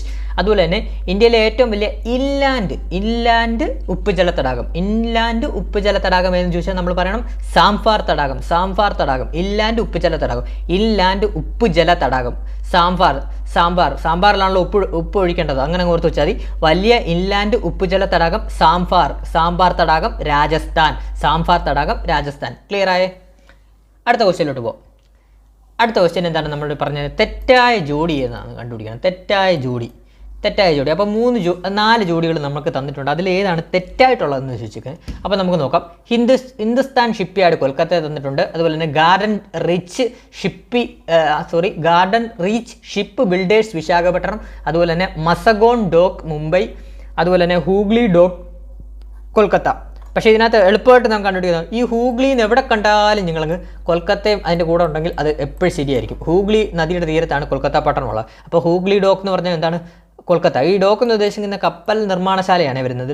അതിൻ്റെ ഒരു ഇതാണ് വരുന്നത്, കപ്പൽ സംഭരണശാല എന്നൊക്കെ പറഞ്ഞാണ് ഈ ഡോക്ക് എന്ന് ഉദ്ദേശിക്കുന്നത്. അപ്പോൾ ഹൂഗ്ലി ഡോക്ക് കൊൽക്കത്ത. ഹൂഗ്ലി എന്ന് കണ്ടു കഴിഞ്ഞാൽ നമ്മൾ കൊൽക്കത്തയാന്ന് അപ്പോഴേ ഓർത്ത് വെച്ചോണം കേട്ടോ. അതുപോലെ തന്നെ മസഗോൺ ഡോക്ക് എന്ന് പറയുമ്പോൾ എന്താണ്? മുംബൈയിലാണ് വരുന്നത്. മസഗോൺ ഡോക്ക് മുംബൈയിലും വരുന്നത്. അതുപോലെ തന്നെ ഗാർഡൻ റീച്ച് ഷിപ്പ് ബിൽഡേഴ്സ് വിശാഖപട്ടണത്തല്ല വരുന്നത്. അതുപോലെ തന്നെ ഹിന്ദുസ്ഥാൻ ഷിപ്പ്യാർഡ് കൊൽക്കത്തയിലല്ല വരുന്നത്. അപ്പോൾ ഇതിൻ്റെ ആൻസർ ഏതാണ്? ഓപ്ഷൻ സി ആണ്. 1, 2 തെറ്റായിട്ടുള്ള സ്റ്റേറ്റ്മെൻ്റ് ആണ്. അപ്പം ഹിന്ദുസ്ഥാൻ ഷിപ്പ്യാർഡ് എവിടെയാണെന്ന് പഠിക്കണ്ടായോ നമുക്ക്? അപ്പം ഹിന്ദുസ്ഥാൻ ഷിപ്പ്യാർഡ് ലിമിറ്റഡ് എവിടെയാണ്? അത് വിശാഖപട്ടണത്താണ് വരുന്നത്. വിശാഖപട്ടണത്താണ് ഹിന്ദുസ്ഥാൻ ഷിപ്പ്യാർഡ് വരുന്നത്. അതുപോലെ തന്നെ ഗാർഡൻ റീച്ച് ഷിപ്പ് ബിൽഡേഴ്സ് വരുന്നത് എവിടെയാണ്? അതുകൂടെ പഠിച്ചു നോക്കട്ടെ. ഗാർഡൻ റീച്ച് ഷിപ്പ് ബിൽഡേഴ്സ് വരുന്നത് കൊൽക്കത്തയിലാണ് വരുന്നത്. കൊൽക്കത്തയിലാണ് വരുന്നത്. അങ്ങനെ ഓർത്ത് വെച്ചാൽ കൊൽക്കത്തയിലാണ് വരുന്നത്. അതുപോലെ തന്നെ ഹിന്ദുസ്ഥാൻ, അതിൻ്റെ കൂടെ തന്നെ നമ്മൾ ഇതോടെ അങ്ങ് പഠിച്ചു നോക്കൂ. ഹിന്ദുസ്ഥാൻ കോപ്പർ ലിമിറ്റഡ് വരുന്നതും കൊൽക്കത്തയിലാണ്. അതുപോലെ തന്നെ ഇന്ത്യയിലെ ഏറ്റവും വലിയ കപ്പൽ നിർമ്മാണശാല ഏതാണ്? കൊച്ചിൻ ഷിപ്പ്യാർഡ് ആണ്. അപ്പോൾ അതോടെ പഠിച്ചു വെച്ചോ. അങ്ങനെ പഠിച്ചു വെച്ചോ. ഇന്ത്യയിലെ ഏറ്റവും വലിയ ആധുനികവൽക്കരിക്കപ്പെട്ട കപ്പൽ നിർമ്മാണശാല ഏതാണ്? നമ്മുടെ കൊച്ചിൻ ഷിപ്പ്യാർഡാണ്. അപ്പം ഇന്ത്യയിലെ ഏറ്റവും വലിയ ആധുനികവൽക്കരിക്കപ്പെട്ട കപ്പൽ നിർമ്മാണശാല ഏതാണെന്ന് ചോദിച്ചാൽ നമ്മൾ പറയണം കൊച്ചിൻ ഷിപ്പ്യാർഡ്. അപ്പോൾ നമുക്ക് ഒന്നുകൂടെ അങ്ങ് പറഞ്ഞു പോകാം എല്ലാവിടെ. അപ്പം അങ്ങ് ക്ലിയർ ആവുക. ഹിന്ദുസ്ഥാൻ ഷിപ്പ്യാർഡ് എവിടെയാണ് വരുന്നത്? വിശാഖപട്ടണത്താണ് വരുന്നത്. ഗാർഡൻ റീച്ച് ഷിപ്പ് ബിൽഡേഴ്സ് എവിടെയാണ് വരുന്നത്? കൊൽക്കത്തയിലാണ് വരുന്നത്. മസഗോൺ ഡോക്ക് മുംബൈയിലാണ് വരുന്നത്. ഹൂഗ്ലി ഡോക്ക് കൊൽക്കത്തയിലാണ് വരുന്നത്. അതുപോലെ തന്നെ ഹിന്ദുസ്ഥാൻ കോപ്പർ ലിമിറ്റഡും കൊൽക്കത്തയിലാണ് വരുന്നത്. പിന്നെ ഏതാണ് വരുന്നത്? അതുപോലെ തന്നെ ഇന്ത്യയിലെ ഏറ്റവും വലിയ ആധുനികവൽക്കരിക്കപ്പെട്ട കപ്പൽ നിർമ്മാണശാല വരുന്നത് നമ്മുടെ കൊച്ചിൻ ഷിപ്പ്യാർഡിലാണ്. ക്ലിയർ ആയേ? അടുത്ത ക്വസ്റ്റ്യനിലോട്ട് പോകാം. അടുത്ത ക്വസ്റ്റ്യൻ എന്താണ്? ചുവടെ തന്നിരിക്കുന്ന പ്രസ്താവനകളിൽ ശരിയായത് കണ്ടെത്തുക. ചുവടെ തന്നിരിക്കുന്ന പ്രസ്താവനകളിൽ ശരിയായതാണ് കണ്ടെത്തേണ്ടത്. അപ്പം 3 പ്രസ്താവനകൾ നമുക്ക് തന്നിട്ടുണ്ട്. അതിനകത്ത് ശരിയായിട്ടുള്ള ഏതാണെന്ന് കണ്ടുപിടിക്കണം നമ്മൾ. അപ്പോൾ നോക്കാം. താൽച്ചർ താപവൈദ്യുത നിലയം സ്ഥിതി ചെയ്യുന്നത് ഒഡീഷയിലാണ്. അത് ശരിയായിട്ടുള്ള സ്റ്റേറ്റ്മെൻ്റ് ആണ്. താൽച്ചർ താപവൈദ്യുത നിലയം സ്ഥിതി ചെയ്യുന്നത് ഒഡീഷയിലാണ്. അതുപോലെ തന്നെ സിപ്പേറ്റ് കോർബ ഛത്തീസ്ഗഡിലാണ് സ്ഥിതി ചെയ്യുന്നത്. അപ്പോൾ കോർബ ഛത്തീസ്ഗഡിലാണ്. അപ്പോൾ സിപ്പേറ്റ് കോർബ ഛത്തീസ്ഗഡിൽ സ്ഥിതി ചെയ്യുന്നു. അതുപോലെ തന്നെ ദാദ്രി റിഹാന്ത് എന്നിവ ഒഡീഷയിൽ സ്ഥിതി ചെയ്യുന്നത്. അത് തെറ്റായിട്ടുള്ള സ്റ്റേറ്റ്മെൻ്റ് ആണ്. ദാദ്രി റിഹാദ് ദാദ്രിയും റിഹാദും ഉത്തർപ്രദേശിലാണ് സ്ഥിതി ചെയ്യുന്നത്. അപ്പോൾ ഇതിൻ്റെ ആൻസർ ഓപ്ഷൻ ബി ആണ്. 1, 2 മാത്രമാണ് ശരിയായിട്ടുള്ളത്. അപ്പം നമുക്ക് എന്താണെന്ന് നോക്കാം. ഇന്ത്യയിലെ ഏറ്റവും വലിയ ഊർജ്ജ സ്രോതസ്സാണ് നമ്മുടെ ഈ താപവൈദ്യുത നിലയങ്ങളിൽ നിന്ന് വരുന്നത്. അത് താപവൈദ്യുത നിലയങ്ങൾ എങ്ങനെയാണ് പ്രവർത്തിക്കുന്നത്? കൽക്കരി, പെട്രോളിയം, പ്രകൃതിവാതകം എന്നിവ ഉപയോഗിച്ചാണ് താപവൈദ്യുത നിലയങ്ങൾ പ്രവർത്തിക്കുന്നത്, നമുക്കറിയാമല്ലോ. അതുപോലെ തന്നെ 300-ലധികം താപവൈദ്യുത നിലയങ്ങൾ നമ്മുടെ ഇന്ത്യയിലുണ്ട്. 300-ലധികം താപവൈദ്യുത നിലയങ്ങൾ നമ്മുടെ ഇന്ത്യയിലുണ്ട്. ഇതൊക്കെ പറയുന്നത് എന്തിനാണെന്ന് ചോദിച്ചാൽ സ്റ്റേറ്റ്മെൻ്റായിട്ട് ചോദിക്കാൻ ചാൻസ്, ഇങ്ങനെയൊക്കെ ചോദിച്ചു കഴിഞ്ഞാൽ നമുക്ക് എഴുതാൻ വേണ്ടിയാണ് പറയുന്നത്. അപ്പം 300-ലധികം താപവൈദ്യുത നിലയങ്ങൾ ഇന്ത്യയിലുണ്ട്. ക്ലിയർ ആയേ? അപ്പോൾ ഒന്നുകൂടെ പറയാം. താൽച്ചർ താപവൈദ്യുത നിലയം എവിടെയാണ്? ഒഡീഷയിലാണ് വരുന്നത്. സിപ്പറ്റ് കോർബ താപവൈദ്യുത നിലയം വരുന്നത് ഛത്തീസ്ഗഡ്. ദാദ്രി റിഹാന്ത് താപവൈദ്യുത നിലയങ്ങൾ വരുന്നത് ഉത്തർപ്രദേശിലാണ്. ക്ലിയർ ആയേ? അപ്പോൾ അടുത്ത ക്വസ്റ്റ്യനിലോട്ട് പോവാം. അടുത്ത ക്വസ്റ്റ്യൻ എന്താണ്? തെറ്റായ ജോഡി കണ്ടെത്തുക. തെറ്റായ ജോഡി കണ്ടെത്തുക. അപ്പോൾ ഇതെന്താണ്? അയോധ്യ സരയും, മിർസാപൂർ ഗംഗയും, മധുര വൈഗയും, അതുപോലെ തന്നെ രാജമുദ്രി ഗോദാവരിയും. അപ്പോൾ എന്താണിത്? നിങ്ങൾക്ക് കണ്ടിട്ട് എന്താ മനസ്സിലായി? ഓരോ നദിയും നദീതീര പട്ടണങ്ങളുമാണ് ചോദിച്ചിരിക്കുന്നത്. പട്ടണങ്ങളുമാണ് ചോദിച്ചിരിക്കുന്നത്. അപ്പോൾ അയോധ്യ സരയു നദിയുടെ തീരത്താണ്, നമുക്കറിയാം. അയോധ്യ സരയു നദിയുടെ തീരത്താണ്. ഇപ്പോൾ അയോധ്യയിൽ നമ്മുടെ ക്ഷേത്രമൊക്കെ വന്നിട്ടുണ്ട്, രാമക്ഷേത്രമൊക്കെ വന്നിട്ടുണ്ട് റീസെൻ്റ് ആയിട്ട്. അപ്പം അയോധ്യ ക്ഷേത്രം ഏത് നദിയുടെ തീരത്താണെന്നൊക്കെ ചോദിക്കാൻ വളരെയധികം ചാൻസ് കൂടുതലാണ്. സരയു നദിയുടെ തീരത്താണ് അയോധ്യ വരുന്നത്. പിന്നെ ഉത്തർപ്രദേശാണല്ലോ സംസ്ഥാനം, അതറിയാലോ. അതുപോലെ തന്നെ മിർസാപൂർ വരുന്നത് ഗംഗാ നദീതീരത്താണ്. ഗംഗാ നദീതീര പട്ടണമാണ് മിർസാപൂർ വരുന്നത്. അതുപോലെ തന്നെ മധുര, ഇത് ഞാൻ പറഞ്ഞുതരാം. രാജമുദ്രി വരുന്നത് ഗോദാവരി ആണ്. രാജമുദ്രി വരുന്നത് ഗോദാവരിയുടെ തീരത്താണ്. അതുപോലെ തന്നെ ഈ മധുരയില്ലേ, ഞാൻ എഴുതി കാണിക്കാം. എഴുതിയിട്ട് കാണിക്കാം. ഈ മധുര ഉണ്ടോ? ഇങ്ങനൊരു ഇത് കണ്ടോ? ഈ മധുര, ഇങ്ങനെ എഴുതുന്ന മധുര, ഇത് യു പിയിലുള്ള മധുരയാണ്. അത് നിങ്ങൾ ഇപ്പോഴേ അങ്ങ് ഓർത്ത് വെച്ചാൽ യു പിയിലുള്ള മധുരയാണ്. യു പിയിലും ഉണ്ട്, നമ്മുടെ ഉത്തർപ്രദേശിലും മധുരയുണ്ട്, അതുപോലെ തന്നെ നമ്മുടെ തമിഴ്നാട്ടിലും മധുരയുണ്ട്. ഉത്തർപ്രദേശ് മധുരയാണ് വരുന്നത്, തമിഴ്നാട്ടിൽ മധുരയാണ് വരുന്നത്, മധുരയിൽ നിന്നാണ് വരുന്നത്. അതായത് ഞാൻ എഴുതി കാണിക്കാം. തമിഴ്നാട്ടിലെ എങ്ങനെയാണെന്ന് എഴുതി കാണിക്കാം. തമിഴ്നാട്ടിലെ മധുര ഇങ്ങനെയല്ലേ എഴുതുന്നത്? മധുര. പിന്നെ അല്ല ഇങ്ങനെയും പറയാം, അതായത് മധുരൈ, കണ്ടോ? മധുരൈന്ന് ഇങ്ങനെയും എഴുതാം നമുക്ക്. തമിഴ്നാട്ടിലെ ഇത് TN തമിഴ്നാട്ടിലെ മധുരയാണ്. അപ്പോൾ ഇനി ഇങ്ങനെ ഇത് തമ്മിൽ തെറ്റല്ലേ? അങ്ങനെ ഒരുപാട് പേർക്ക് അബദ്ധം പറ്റിയിട്ടുണ്ട്, അതുകൊണ്ടാണ് എടുത്തെടുത്ത് പറയുന്നത്. അപ്പോൾ ഈ മധുര എന്ന് പറഞ്ഞാൽ ഇങ്ങനെ, ഇത് കണ്ടോ? ഈ മധുര എന്ന് എഴുതി കഴിഞ്ഞാൽ അത് ഉത്തർപ്രദേശിലെ മധുരയാണ്. ആ ഉത്തർപ്രദേശിലെ മധുര വരുന്ന യമുന നദിയുടെ തീരത്താണ്. ഉത്തർപ്രദേശിലെ മധുര വരുന്നത് യമുന നദിയുടെ തീരത്താണ്, മറക്കല്ലേ. യമുന നദിയുടെ തീരത്താണ് ഉത്തർപ്രദേശിലെ മധുര വരുന്നത്. അതുപോലെ തന്നെ നമ്മുടെ തമിഴ്നാട്ടിലെ മധുര വരുന്നതോ അതാണ് വൈഗാ നദിയുടെ തീരത്ത്. നമ്മുടെ തമിഴ്നാട്ടിലെ മധുരയാണ് വൈഗാ നദീതീര പട്ടണം. അപ്പം മറക്കല്ലേ. ഇങ്ങനെ എഴുതുന്ന മധുര ഉത്തർപ്രദേശിലെ മധുരയാണ്. അതിൻ്റെ അടുത്തൂടെ ഒഴുകുന്ന നദി ഏതാണ്? യമുന നദീ തീരത്താണ് ഉത്തർപ്രദേശിലെ മധുര വരുന്നത്. അതുപോലെ തന്നെ വൈഗാ നദിയുടെ തീരത്താണ് തമിഴ്നാട്ടിലെ മധുര വരുന്നത്. അതുപോലെ തന്നെ നമുക്ക് കുറച്ച് നദീതീര പട്ടണങ്ങൾ ജസ്റ്റ് ഒന്ന് പറഞ്ഞു പോകാം, നിങ്ങൾക്ക് ഓർമ്മയിലോട്ട് അത് പെട്ടെന്ന് കയറട്ടെ, ബ്രഷപ്പ് ചെയ്യട്ടെ. വാരണാസി വരുന്നത് ഗംഗാ നദീ തീരത്താണ്. ഋഷികേശ് വരുന്നത് ഗംഗാ നദീ തീരത്താണ്. അതുപോലെ തന്നെ ബീഹാറിലെ നമ്മുടെ ബീഹാറിൻ്റെ തലസ്ഥാനമായ പാട്ന വരുന്നത് ഗംഗാ നദീ തീരത്താണ്. അതുപോലെ തന്നെ ഡൽഹി വരുന്നത് യമുന നദിയുടെ തീരത്താണ്. അതുപോലെ തന്നെ ആഗ്ര, താജ്മഹലും ആഗ്രയൊക്കെ വരുന്നത് ആഗ്ര വരുന്നത് യമുന നദിയുടെ തീരത്താണ്. അതുപോലെ തന്നെ കൊൽക്കത്ത ഹൂഗ്ലി സ്ഥിരമായിട്ട് ചോദിക്കുന്നതാണ്. കൊൽക്കത്ത ഹൂഗ്ലി നദിയുടെ തീരത്താണ്. അതുപോലെ തന്നെ നമ്മുടെ മൈസൂർ പട്ടണമില്ലേ, നമ്മുടെ കർണാടകയുടെ സാംസ്കാരിക തലസ്ഥാനമായ മൈസൂർ പട്ടണം വരുന്നത് കാവേരി നദിയുടെ തീരത്താണ്. മൈസൂർ പട്ടണം വരുന്നത് എവിടെയാണ്? കാവേരി നദിയുടെ തീരത്താണ്. അതുപോലെ തന്നെ നമ്മുടെ ശ്രീനഗറല്ലേ, നമ്മൾ വ്ളോഗിലും കാര്യങ്ങളിലും ഒക്കെ കണ്ടിട്ടില്ലേ ഈ ശ്രീനഗർ പട്ടണത്തിലുള്ള നദിയാണ് ജലം നദി. ജലം നദി എല്ലാവരും നിങ്ങളെല്ലാം കണ്ടു കാണും, ഓരോ റീൽസും കാര്യങ്ങളൊക്കെ കാണുന്നതല്ലേ നമ്മൾ. അപ്പോൾ ശ്രീനഗർ പട്ടണത്തിലൂടെ ഒഴുകുന്ന നദിയാണ് ജലം നദി. അടുത്തത് അഹമ്മദാബാദ്, ഗാന്ധിനഗർ. നമ്മുടെ ഗുജറാത്തിലെ അഹമ്മദാബാദും ഗാന്ധിനഗറിലൂടെ എന്നീ 2 പട്ടണങ്ങളിലൂടെ ഒഴുകുന്ന നദിയാണ് സബർമതി. അഹമ്മദാബാദ്, ഗാന്ധിനഗർ, സബർമതി. അതുപോലെ തന്നെ കോട്ട പട്ടണത്തിലൂടെ ഒഴുകുന്ന നദിയാണ് ചമ്പൽ. അതുപോലെ തന്നെ കട്ടക്ക് പട്ടണത്തിലൂടെ ഒഴുകുന്ന നദിയാണ് മഹാനദി. അപ്പം ജസ്റ്റ് നിങ്ങളുടെ ഓർമ്മയിലേക്ക് വേണ്ടിയാണ് നമ്മൾ ഇത്രയും ജസ്റ്റ് പറഞ്ഞത്. ഇടയ്ക്കിടയ്ക്ക് PSC ഇങ്ങനെ ചോദിക്കാറുണ്ട്, നദീതീര പട്ടണങ്ങളും സ്ഥിരമായിട്ട് ചോദിക്കുന്നതാണ്, അതുകൊണ്ടാണ് നമ്മൾ ഈ ഒരു ക്വസ്റ്റ്യൻ എടുത്തിട്ടത്. അപ്പം ഓൾറെഡി നിങ്ങൾക്ക് അത് അറിയാവുന്നൊരു ചോദ്യമാണെന്ന് തോന്നുന്നു, എന്നാലും നിങ്ങൾക്കൊന്നും ബ്രഷപ്പായി കാണുമല്ലോ. ഇപ്പോൾ അടുത്ത ക്വസ്റ്റ്യനിലോട്ട് പോവാം. അടുത്ത ക്വസ്റ്റ്യൻ 6ാമത്തെ ക്വസ്റ്റ്യനാണ്, ശരിയായ രീതിയിൽ ക്രമീകരിക്കുക. അപ്പോൾ ശരിയായ രീതിയിൽ നമുക്ക് ക്രമീകരിക്കുക. അപ്പോൾ എന്തൊക്കെയാണ് തന്നത്? കുറേ ചുരങ്ങളും അത് തമ്മിലുള്ള ബന്ധങ്ങളും അല്ലേ തന്നിരിക്കുന്നത്. അപ്പോൾ നമുക്ക് നോക്കാം. ലിപ്പ് ലേക്ക് ചുരം തന്നിട്ടുണ്ട്, ഷിപ്കില ചുരം തന്നിട്ടുണ്ട്, സോജില ചുരം തന്നിട്ടുണ്ട്, നാദുല ചുരം തന്നിട്ടുണ്ട്. അപ്പം ഇത് എവിടെയൊക്കെയുള്ളതാണെന്നാണ് ചോദിച്ചിരിക്കുന്നത്. ഫസ്റ്റ് നമുക്ക് നോക്കാം ലിപ്പ് ലേക്ക് ചുരം എവിടെയാണ് വരുന്നത്?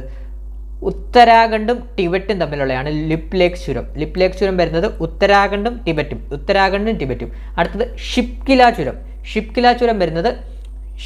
ചുരം വരുന്നത് എവിടെയാണ്? ഹിമാചൽ പ്രദേശ് ടിബറ്റാണ് ഷിപ്കില ചുരം വരുന്നത്. അടുത്തത് സോജില ചുരം വരുന്നത് ശ്രീനഗറും കാർഗിലും. അടുത്തത് നാദുല ചുരം വരുന്നത് സിക്കിമും ടിബറ്റിനെ ബന്ധിപ്പിക്കുന്ന ചുരമാണ് നാദുല ചുരം. അപ്പോൾ നമുക്ക് ഒന്നുകൂടെ പറയാം, ഇത് പഠിച്ചു പോകണം. ഇത് സ്ഥിരം പരീക്ഷയ്ക്ക് ചോദിക്കുന്ന കുറച്ച് ചുരങ്ങളാണ്, അതാണ് നമ്മൾ പെട്ടെന്ന് എടുത്തത്. ഇത് സ്ഥിരം പരീക്ഷയ്ക്ക് ചോദിക്കുന്നതാണ്, LDC പരീക്ഷയ്ക്ക് ആയിക്കോട്ടെ ഏതൊരു പരീക്ഷയ്ക്കും സ്ഥിരമായിട്ട് ചോദിക്കുന്ന ഒരു ഇതാണ്. അപ്പോൾ ഇതങ്ങ് നിങ്ങളങ്ങ് മനസ്സിലാക്കി വെച്ചോണം. അപ്പോൾ ഞാൻ ഒന്നുകൂടെ പറഞ്ഞുതരാം.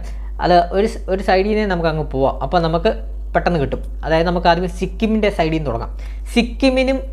സിക്കിമിനെയും ടിബറ്റിനെയും തമ്മിൽ ബന്ധിപ്പിക്കുന്ന ചുരമാണ് സോജില ചുരം. അപ്പോൾ സോജില ചുരം കയറി കഴിഞ്ഞാൽ നമുക്ക് സിക്കിമിൽ നിന്ന് ടിബറ്റിലോട്ടൊക്കെ പോകാൻ സാധിക്കും. അപ്പം സിക്കിമിനെയും ടിബറ്റിനെയും തമ്മിൽ യോജിപ്പിക്കുന്ന ചുരമാണ് സോജില ചുരം. അപ്പം ഞാൻ ഇങ്ങനെ പറഞ്ഞു, ഇങ്ങനൊരു യാത്ര പോലെ നമുക്ക് പോകാം. അപ്പോൾ നമുക്കിത് പെട്ടെന്ന് പഠിക്കാൻ പറ്റും. അതായത് ഞാൻ സിക്കിമിൽ നിന്ന് സോജില ചുരം വഴി ടിബറ്റിൽ കയറി. അപ്പം മനസ്സിലായി, സിക്കിമും ടിബറ്റ് സോജില ചുരം. ആ ടിബറ്റിൽ നിന്ന് ഞാൻ നാദുല ചുരം വഴി ഉത്തരാഖണ്ഡിലോട്ട് ചാടി. ടിബറ്റിൽ നിന്ന് ഞാൻ ഉത്തരാഖണ്ഡിലോട്ട് നാദുല ചുരം വഴി ഉത്തരാഖണ്ഡിലോട്ട് ചാടി. അവിടുന്ന് ഞാൻ നേരെ ഹിമാചൽ പ്രദേശിൽ പോയി. ഹിമാചൽ പ്രദേശിൽ ചെന്നിട്ട് പിന്നെ എനിക്കൊന്ന് ടിബറ്റിൽ കയറണം. അപ്പം ഞാൻ ലിബിലേക്ക് ചുരം വഴി ടിബറ്റിൽ കയറി. പിന്നെ എനിക്ക് ടിബറ്റിൽ കയറിയപ്പോഴാണ് ഞാൻ ഓർത്തത് എനിക്ക് പിന്നെയും ഷിപ്കില ചുരം വഴി ഞാൻ ഹിമാചൽ പ്രദേശിൽ നിന്ന് ടിബറ്റിലോട്ട് പോയി. ടിബറ്റിൽ കയറിയപ്പോഴാണ് എനിക്ക് ഓർത്തത് പിന്നെ എനിക്ക് ഹിമാചൽ പ്രദേശിൽ തന്നെ തിരിച്ചു പോകണമെന്ന്. പിന്നെ ഞാൻ ഷിപ്കില ചുരം വഴി ഇവിടെ നമ്മുടെ ഹിമാചൽ പ്രദേശ് ആടി. ഹിമാചൽ പ്രദേശിൽ നേരെ ഞാൻ ശ്രീനഗറിലോട്ട് പോയപ്പോൾ എനിക്ക് കാർഗിൽ പോകണം. ശ്രീനഗറിൽ നിന്ന് കാർഗിൽ ഞാൻ ഏത് ചുരം വഴി കയറി? സോജില ചുരം വഴി ഞാൻ കാർഗിലോട്ട് പോയി. അപ്പം ഞാൻ എവിടെ നിന്നാണ് തുടങ്ങിയത്? സിക്കിമിൽ നിന്ന് തുടങ്ങി ടിബറ്റ് വഴി ഞാൻ ഹിമാചൽ പ്രദേശ് വഴി അവസാനം ശ്രീനഗർ, കാർഗിൽ ഞാൻ ചെന്ന് നിന്നു. അപ്പോൾ അങ്ങനെ ഓർത്ത് വെച്ചാൽ മതി. പഠിച്ചു പോകണേ, ഇപ്പോൾ തന്നെ അങ്ങ് പഠിച്ചു പോകണേ. ഒന്നുകൂടെ പറയുമ്പോൾ നിങ്ങൾക്ക് വളരെ ക്ലിയർ ആയിട്ട് മനസ്സിലാവും. നാദുല ചുരം സിക്കിം ടിബറ്റ്. അടുത്തത് സോജില ചുരം ശ്രീനഗർ, കാർഗിൽ. ഷിപ്കില ചുരം ഹിമാചൽ പ്രദേശ്, ടിബറ്റ്. ലിപ്പ് ലേക്ക് ചുരം ബന്ധിപ്പിക്കുന്ന ഏതിനെയാണ്? ഉത്തരാഖണ്ഡ്, ടിബറ്റ്. ഇത് മറക്കല്ലേ, പരീക്ഷയ്ക്ക് ക്ലിയർ ആൻഡ് കട്ട് ചോദ്യമാണ്.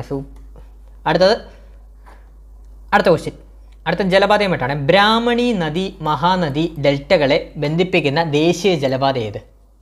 ഇത് അല്പം കൺഫ്യൂസിങ് ആക്കുന്ന ചോദ്യമാണ്. ബ്രാഹ്മണി നദി, മഹാനദി ഡെൽറ്റകളെ ബന്ധിപ്പിക്കുന്ന ദേശീയ ജലപാത എന്നാണ് വെച്ചിരിക്കുന്നത്. ഓപ്ഷൻ എ ദേശീയ ജലപാത 5, ദേശീയ ജലപാത 4, ദേശീയ ജലപാത 3, ദേശീയ ജലപാത 2. അപ്പോൾ നമുക്ക് ഇതിൻ്റെ ആൻസർ ഏതാണ് വരുന്നത്? ആൻസർ ഞാനങ്ങ് പറഞ്ഞു പോവാം. ഓപ്ഷൻ എ ആണ് വരുന്നത്. ദേശീയ ജലപാത 5 ആണ് വരുന്നത്. ദേശീയ ജലപാത 5 ആണ് ആൻസറായിട്ട് വരുന്നത്. ദേശീയ ജലപാത 5 ആണ് ബ്രാഹ്മണി നദിയും മഹാനദിയും തമ്മിൽ, മഹാനദിയുടെ ഡെൽറ്റകളെയും തമ്മിൽ ബന്ധിപ്പിക്കുന്ന ദേശീയ ജലപാത 5 ആണ് വരുന്നത്. അപ്പം നമുക്ക് ഇമ്പോർട്ടൻ്റ് ആയിട്ടുള്ള 6 ദേശീയ ജലപാതകളുണ്ട് നമ്മൾ പരീക്ഷയ്ക്ക് വയ്ക്കുന്നത്. ടോട്ടൽ നമ്മുടെ ഇന്ത്യയിലുള്ള ദേശീയ ജലപാതകൾ എന്ന് വെച്ചാൽ 111 ടോട്ടൽ ദേശീയ ജലപാതകൾ ഉണ്ട്. എന്നിരുന്നാലും നമ്മൾ 6 ദേശീയ ജലപാതകളാണ് സ്ഥിരമായിട്ട് PSC വയ്ക്കുന്നത്. ഇമ്പോർട്ടൻ്റ് ആയിട്ടുള്ളതും 6 ദേശീയ ജലപാതകളാണ്. അപ്പോൾ നമുക്ക് ഓരോന്ന് നോക്കാം. NW എന്ന് പറയുന്നത് നാഷണൽ വാട്ടർവേസ് ആണ്. അപ്പം NW1 എന്ന് പറയുമ്പോൾ ദേശീയ ജലപാത 1 എന്ന് പറയുമ്പോൾ എവിടെയൊക്കെ ബന്ധിപ്പിക്കുന്നതാണ്?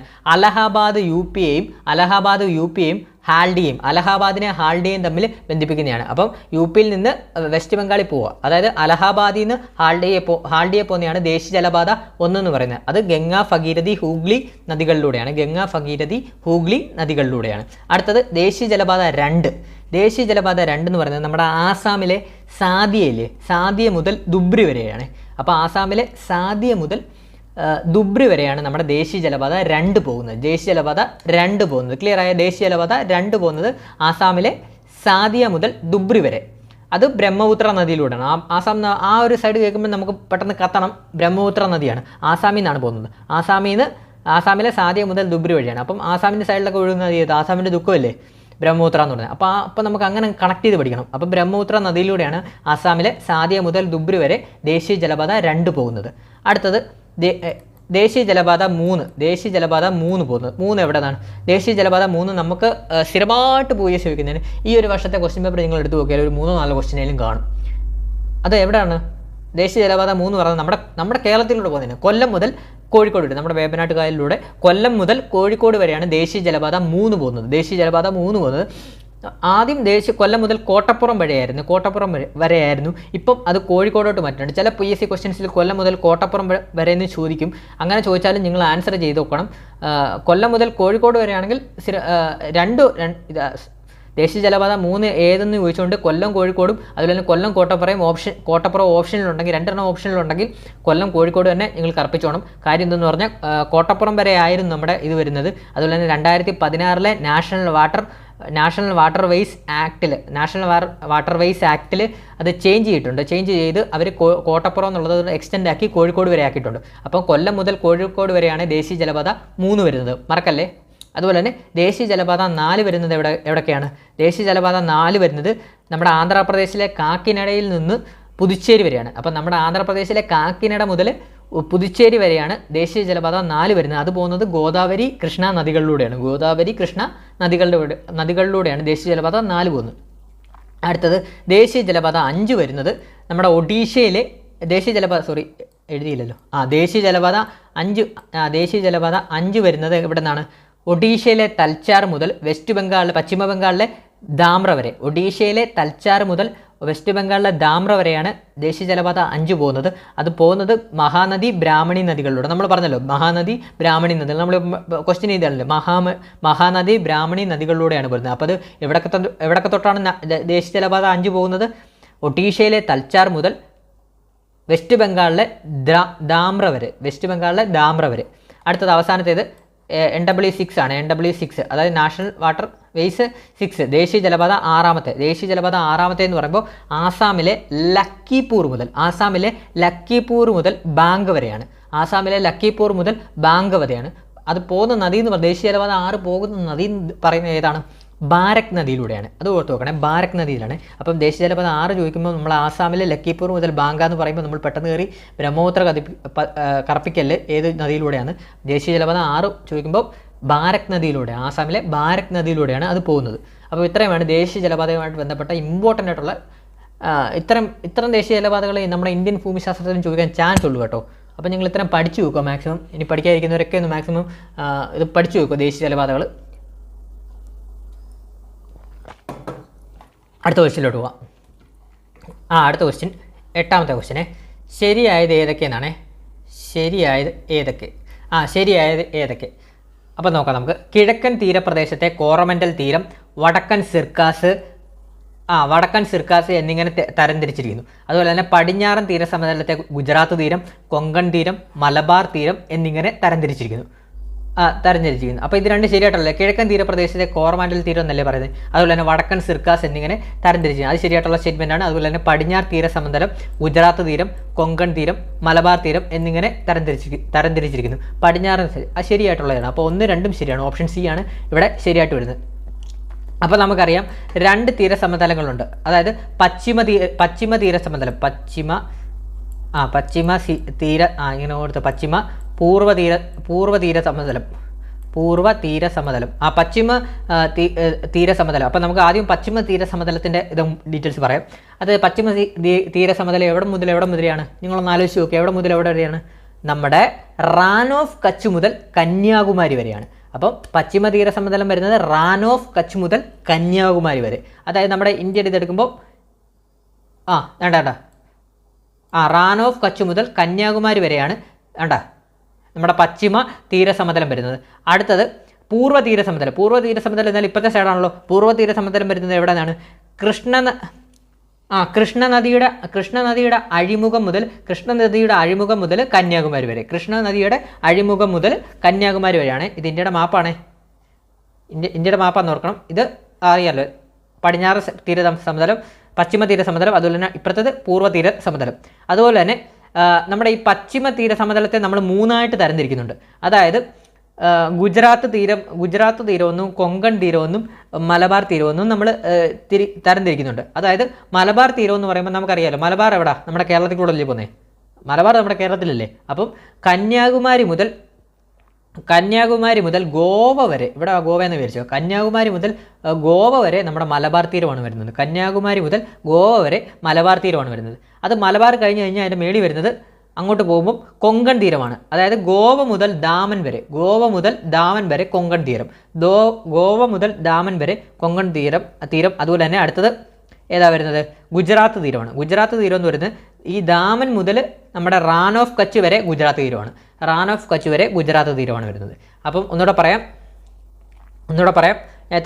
പശ്ചിമ തീര സമതലം ഒന്നുകൂടെ പറഞ്ഞ് നമുക്ക് ക്ലിയർ ആക്കാം.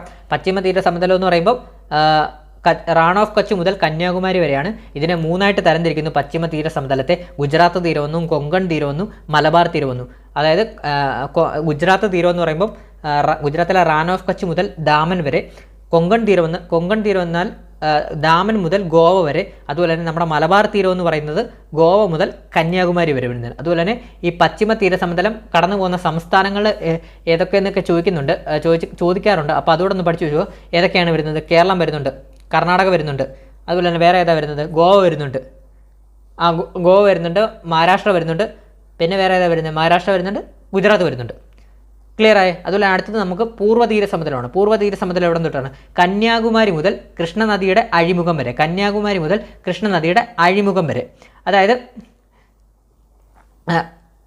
കന്യാകുമാരി മുതൽ കൃഷ്ണനദിയുടെ അഴിമുഖം വരെ. അതായത് കോറമണ്ടൽ തീരം എന്നാണ് അറിയപ്പെടുന്നത്. നമ്മൾ പഠിച്ചല്ലോ കോറമണ്ടൽ തീരം എന്നാണ് അറിയപ്പെടുന്നത് നമ്മുടെ പൂർവ്വ തീര സമതലത്തെ. അതായത് കൃഷ്ണനദിയുടെ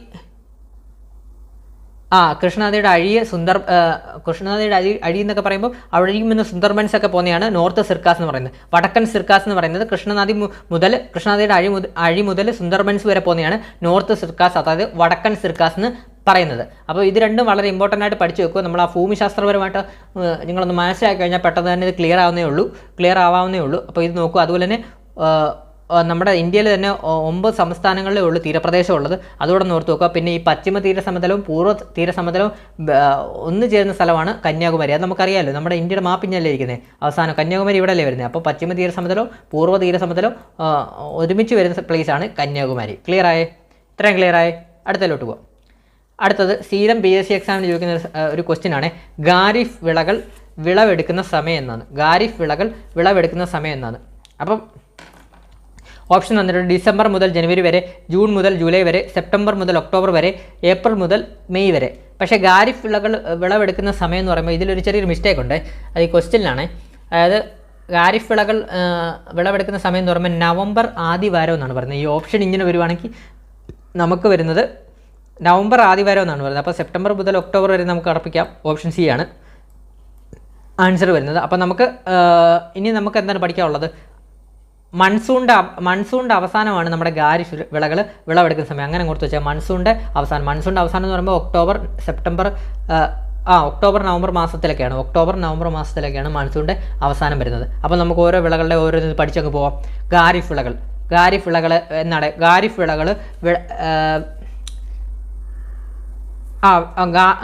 വിളകൾ വിളയിക്കുന്നത് എന്നാണ്? വിളയിറക്കുന്നത് എന്നാണ്. ഖാരിഫ് വിളകൾ വിളയിറക്കുന്നത് ജൂൺ മാസമാണ്. മൺസൂണിൻ്റെ നിങ്ങൾ ഇങ്ങനെ അങ്ങ് പഠിച്ചാൽ മതി. നമ്മൾ ഈ ഖാരിഫ് ഞാൻ പറയുന്ന പോലെ അങ്ങ് പഠിച്ചു പോയാൽ നിങ്ങൾക്ക് പെട്ടെന്ന് കിട്ടും. ഖാരിഫ് റാബി റാബി അതുപോലെ തന്നെ സൈദ്, ഖാരിഫ്, റാബി, സൈദ്.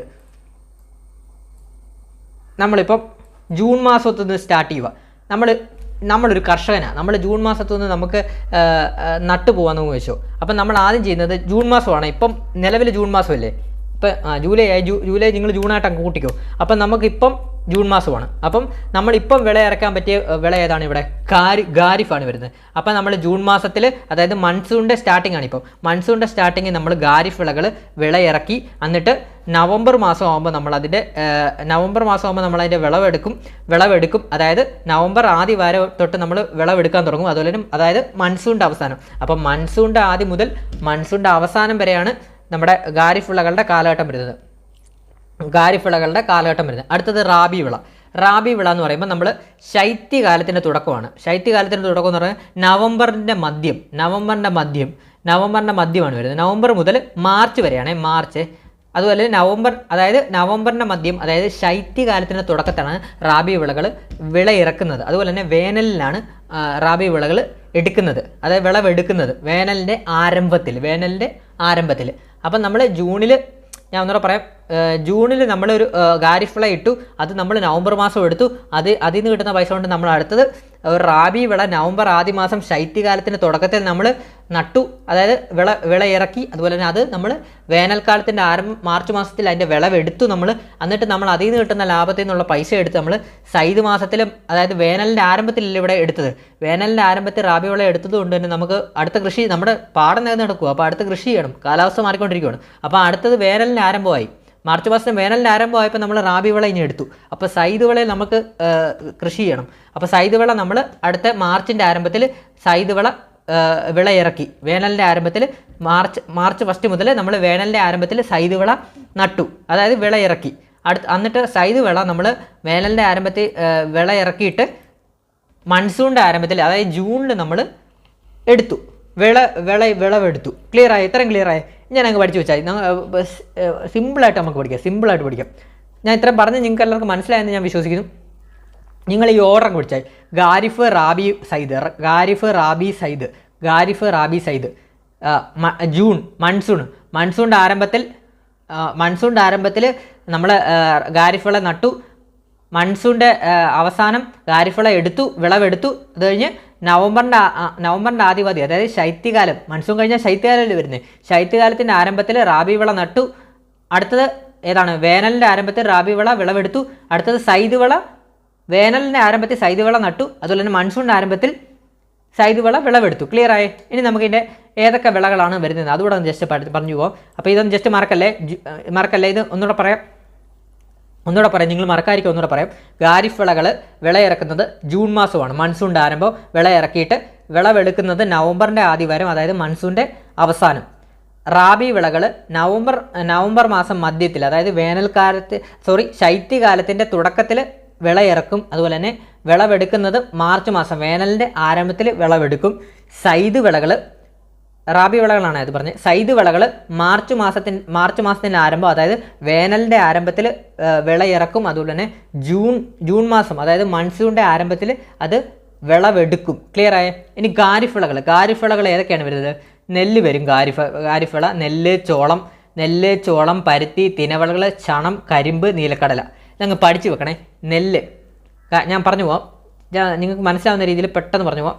ഖാരിഫ് വിളകൾ വരുന്നത് ഞാൻ പറഞ്ഞതെല്ലാം നിങ്ങൾ മൈൻഡിലോട്ടൊന്ന് കയറ്റി പോവുക. ഖാരിഫ് വിളകൾ ഏതൊക്കെയാണെന്ന് ചോദിച്ചു കഴിഞ്ഞാൽ പറയണം. നെല്ല്, ചോളം, പരുത്തി, തിനവിളകൾ, ചണം, കരിമ്പ്, നീലക്കടല. അപ്പോൾ ഒന്നുകൂടെ പറയുക, നമ്മൾ പെട്ടെന്ന് പറയുക. ഖാരിഫ് വിളകൾ ഏതൊക്കെയാണെന്ന് ചോദിച്ചാൽ നെല്ല്, ചോളം, പരുത്തി, തിനവിളകൾ, ചണം, കരിമ്പ്, നീലക്കടല. ക്ലിയർ ആയേ? അടുത്ത നമുക്ക് റാബി വിളകൾ ഏതൊക്കെയാണെന്ന് നോക്കാം. റാബി വിളകൾ ഗോതമ്പ്, പുകയില, കടുക്, പയറുവർഗ്ഗങ്ങൾ. റാബി വിളകൾ അപ്പോൾ ഏതൊക്കെയാണ് വരുന്നത്? ഗോതമ്പ്, പുകയില, കടുക്, പയറുവർഗ്ഗങ്ങൾ. പയറുവർഗ്ഗങ്ങളാണ് റാബി വിളകളായിട്ട് വരുന്നത്. അടുത്ത സൈദ് വിളകൾ പഠിക്കാൻ എളുപ്പമാണ്. പഴവർഗ്ഗങ്ങളും പച്ചക്കറികളും. സൈദ് വിളകൾ ഏതൊക്കെയാണ്? പഴവർഗ്ഗങ്ങളും പച്ചക്കറികളും. സൈദ് വിളകൾ എളുപ്പമായിട്ട് പഠിച്ചല്ലോ. പഴവർഗ്ഗങ്ങളും പച്ചക്കറികളും. ക്ലിയർ ആയി? ഇത്രയേ ഉള്ളൂ നമുക്ക് വിളകളുടെ ഇതിനകത്ത് പഠിക്കാനായിട്ടുള്ളത്. നമുക്ക് അടുത്ത ടോപ്പിക്കിലോട്ട് പോകാം. അടുത്തത് ഇന്ത്യയിൽ, ഒരു മിനിറ്റ് വെള്ളം കുടിക്കട്ടെ.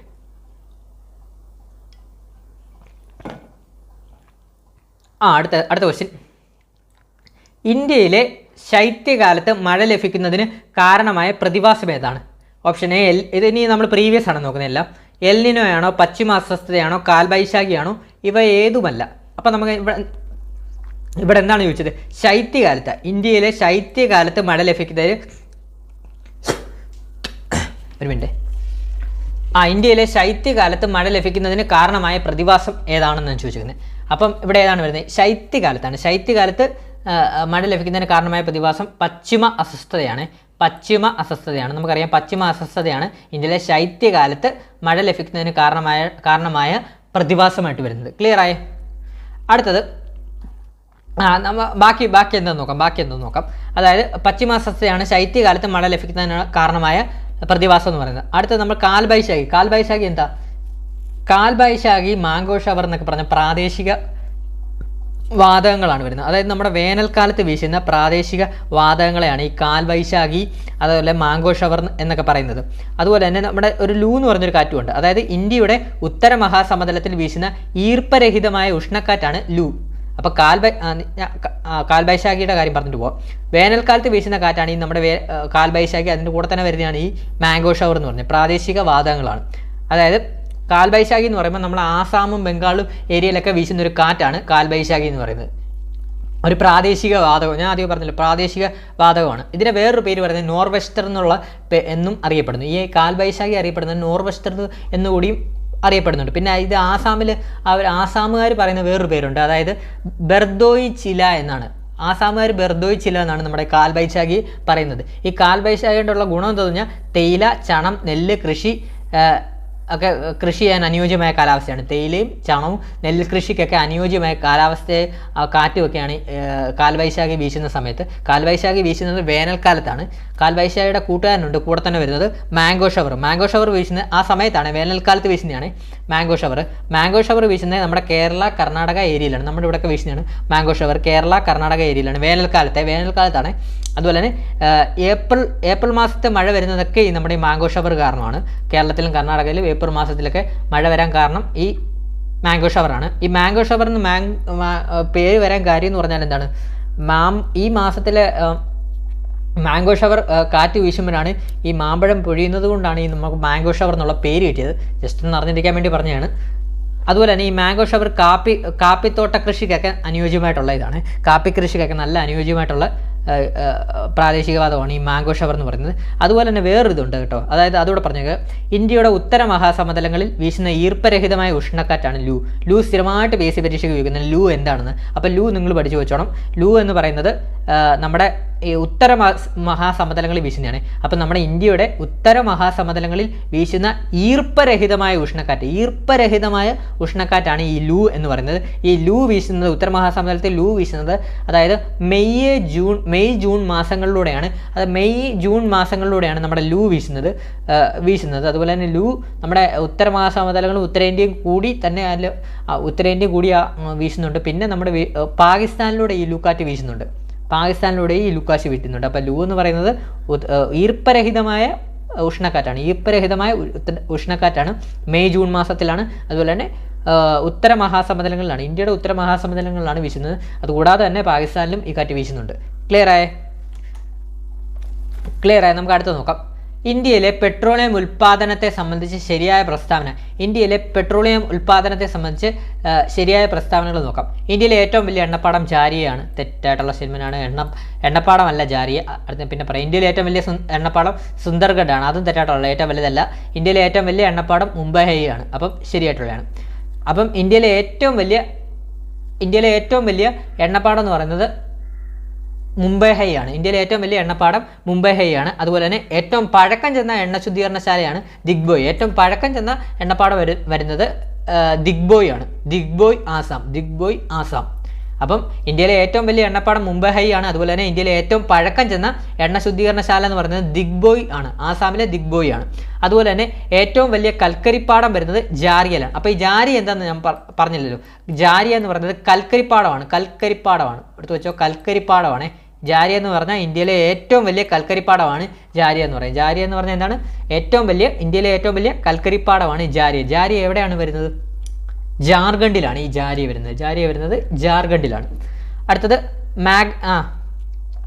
സുന്ദർഗഡ്. സുന്ദർഗഡ് എന്താണെന്ന് പറഞ്ഞില്ലല്ലോ. സുന്ദർഗഡ് എന്ന് പറയുന്നത് നമ്മുടെ പെട്രോളിയം എണ്ണപ്പാടമല്ല സുന്ദർഗഡ് എന്ന് പറയുന്നത്. സുന്ദർഗഡ് എന്ന് പറഞ്ഞാൽ മാംഗനീസ് ഖനിയാണ്. സുന്ദർഗഡ് എന്ന് പറഞ്ഞാൽ മാംഗനീസ് ഖനിയാണ്. അത് വരുന്നത് ഒഡീഷയിലാണ്. മാംഗനീസ് ഖനിയാണ് സുന്ദർഗഡ് എന്ന് പറയുന്നത്. അത് ഒഡീഷയിലാണ് വരുന്നത്. ഒന്നുകൂടെ പറയാം, ഈ ജാരി എന്ന് ഒന്നുകൂടെ പറയാം, ഇന്ത്യയിലെ ഏറ്റവും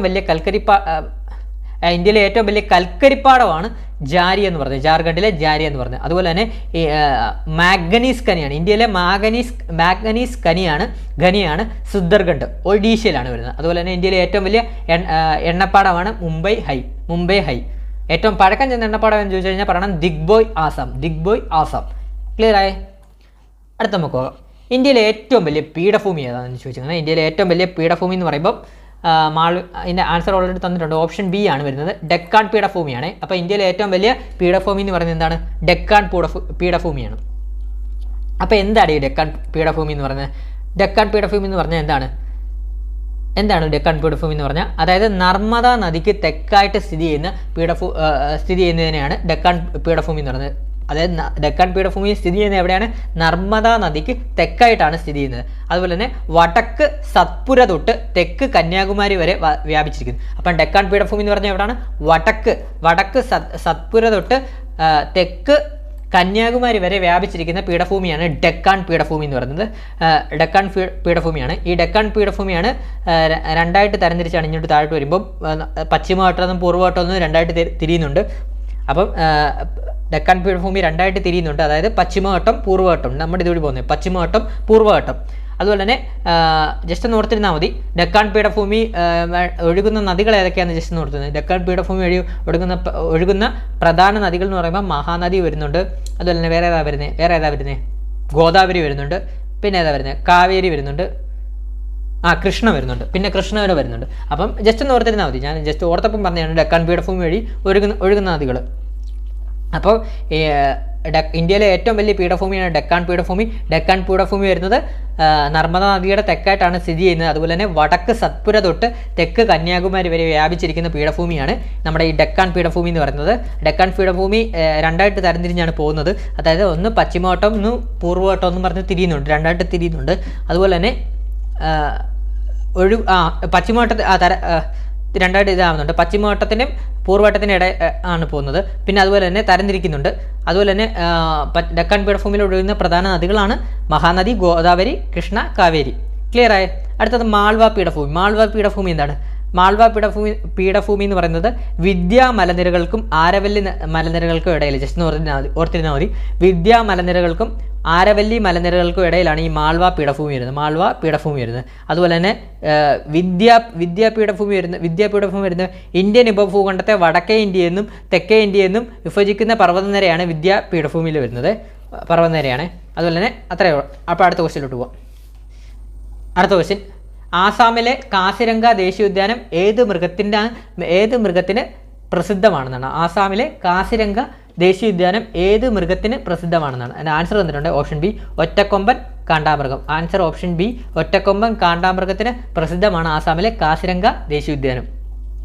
അപ്പം നിങ്ങൾ ഈ ദേശീയോദ്യാനങ്ങൾ അടുത്തിടെ വന്നിട്ടുള്ള ദേശീയോദ്യാനങ്ങളും അതുപോലെ തന്നെ പ്രധാനപ്പെട്ട ദേശീയോദ്യാനങ്ങളും ഒക്കെ ഒന്ന് ജസ്റ്റ് നോക്കി വെക്കണേ. അതൊക്കെ പരീക്ഷയ്ക്ക് ചോദിക്കാൻ ചാൻസ് ഉണ്ട്. റെയറായിട്ട് ചോദിക്കാൻ ചാൻസ് ഉണ്ട്. പുതിയതായിട്ട് വന്നേക്കാണ്, റെയറായിട്ട് ചോദിക്കാൻ ചാൻസ് ഉണ്ട്. അപ്പോൾ അതൊക്കെ ജസ്റ്റ് ഓർത്ത് വെക്കണം. അതുപോലെ തന്നെ ഇന്ത്യയിലെ ഏറ്റവും ഉയരത്തിലുള്ള ദേശീയോദ്യാനം ഏതാണ്? കാഞ്ചൻജംഗ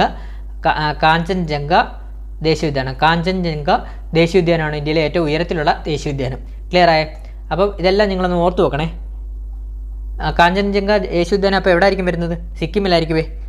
അപ്പോൾ ദേശീയ ഉദ്യാനത്തെക്കുറിച്ച് നമ്മൾ ഇപ്പോൾ എല്ലായിടും എടുക്കുമ്പോൾ നമുക്ക് ലോങ് ആയിപ്പോവും വീഡിയോ, തന്നെയല്ല ലോങ്ങും ആയിപ്പോവും, ബോറും ആയിപ്പോവും. അപ്പോൾ അതുകൊണ്ട് തന്നെ നിങ്ങൾ ഈ ദേശീയ ഉദ്യാനത്തിൻ്റെ നിങ്ങൾ റാങ്ക് ഫയൽ ഉണ്ടെങ്കിൽ ജസ്റ്റ് ഒന്ന് നോക്കി പഠിക്കുക. ദേശീയോദ്യാനത്തിൻ്റെ സെപ്പറേറ്റ് ക്ലാസ് വേണമെങ്കിൽ ഒന്ന് കമൻറ്റ് ഇട്ടാൽ നമുക്ക് വേണം ചെയ്തു തരാം. ദേശീയോദ്യാനം ഇമ്പോർട്ടൻ്റ് ആണ്.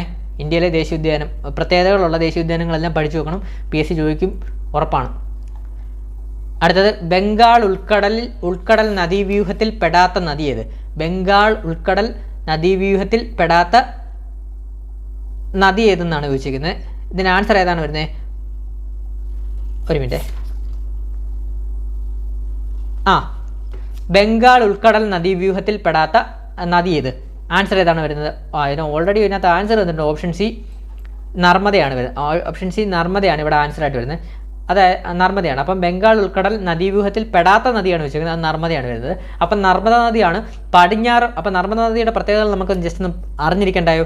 അപ്പം നർമ്മദ നദി, ഈ നർമ്മദ, കൃഷ്ണ, മഹാനദി, കാവേരി, ഇതൊക്കെ പറഞ്ഞ് എന്താണ് ഇതൊക്കെ ഉപദ്വീപീയ നദികളാണ്. നമ്മൾ പഠിച്ചിട്ടുള്ളതാണ് ഉപദ്വീപീയ നദികളാണ് ഈ നർമ്മദ, കൃഷ്ണ, കാവേരി, മഹാനദി എന്നൊക്കെ പറയുന്നത്. അപ്പം നർമ്മദ എന്ന് പറഞ്ഞ നദി ഉപദ്വീപീയ നദികളിൽ നിന്ന് തെക്കോട്ട് പടിഞ്ഞാറോട്ട് ഒഴുകുന്ന നദിയാണ്. അപ്പം ഈ പടിഞ്ഞാറോട്ട് ഒഴുകുന്ന നദികളിൽ വെച്ച് ഏറ്റവും വലിയ, പടിഞ്ഞാറോട്ട് ഒഴുകുന്ന ഉപദ്വീപീയ നദികളിൽ വെച്ച് ഏറ്റവും വലിയ നദിയാണ് നർമ്മദ നദി. ബാക്കി കൃഷ്ണ ആയിക്കോട്ടെ, കാവേരി ആയിക്കോട്ടെ, മഹാനദി ആയിക്കോട്ടെ, അതെല്ലാം കിഴക്കോട്ടാണ് ഒഴുകുന്നത്. നർമ്മദ പടിഞ്ഞാറോട്ടാണ് ഒഴുകുന്നത്. ഈ നർമ്മദ നദിയുടെ ഉത്ഭവ സ്ഥാനം എന്ന് പറയുന്നത് അമർകണ്ട് കുന്നിലെ മൈക്കാല പർവ്വതനിരയിലാണ്.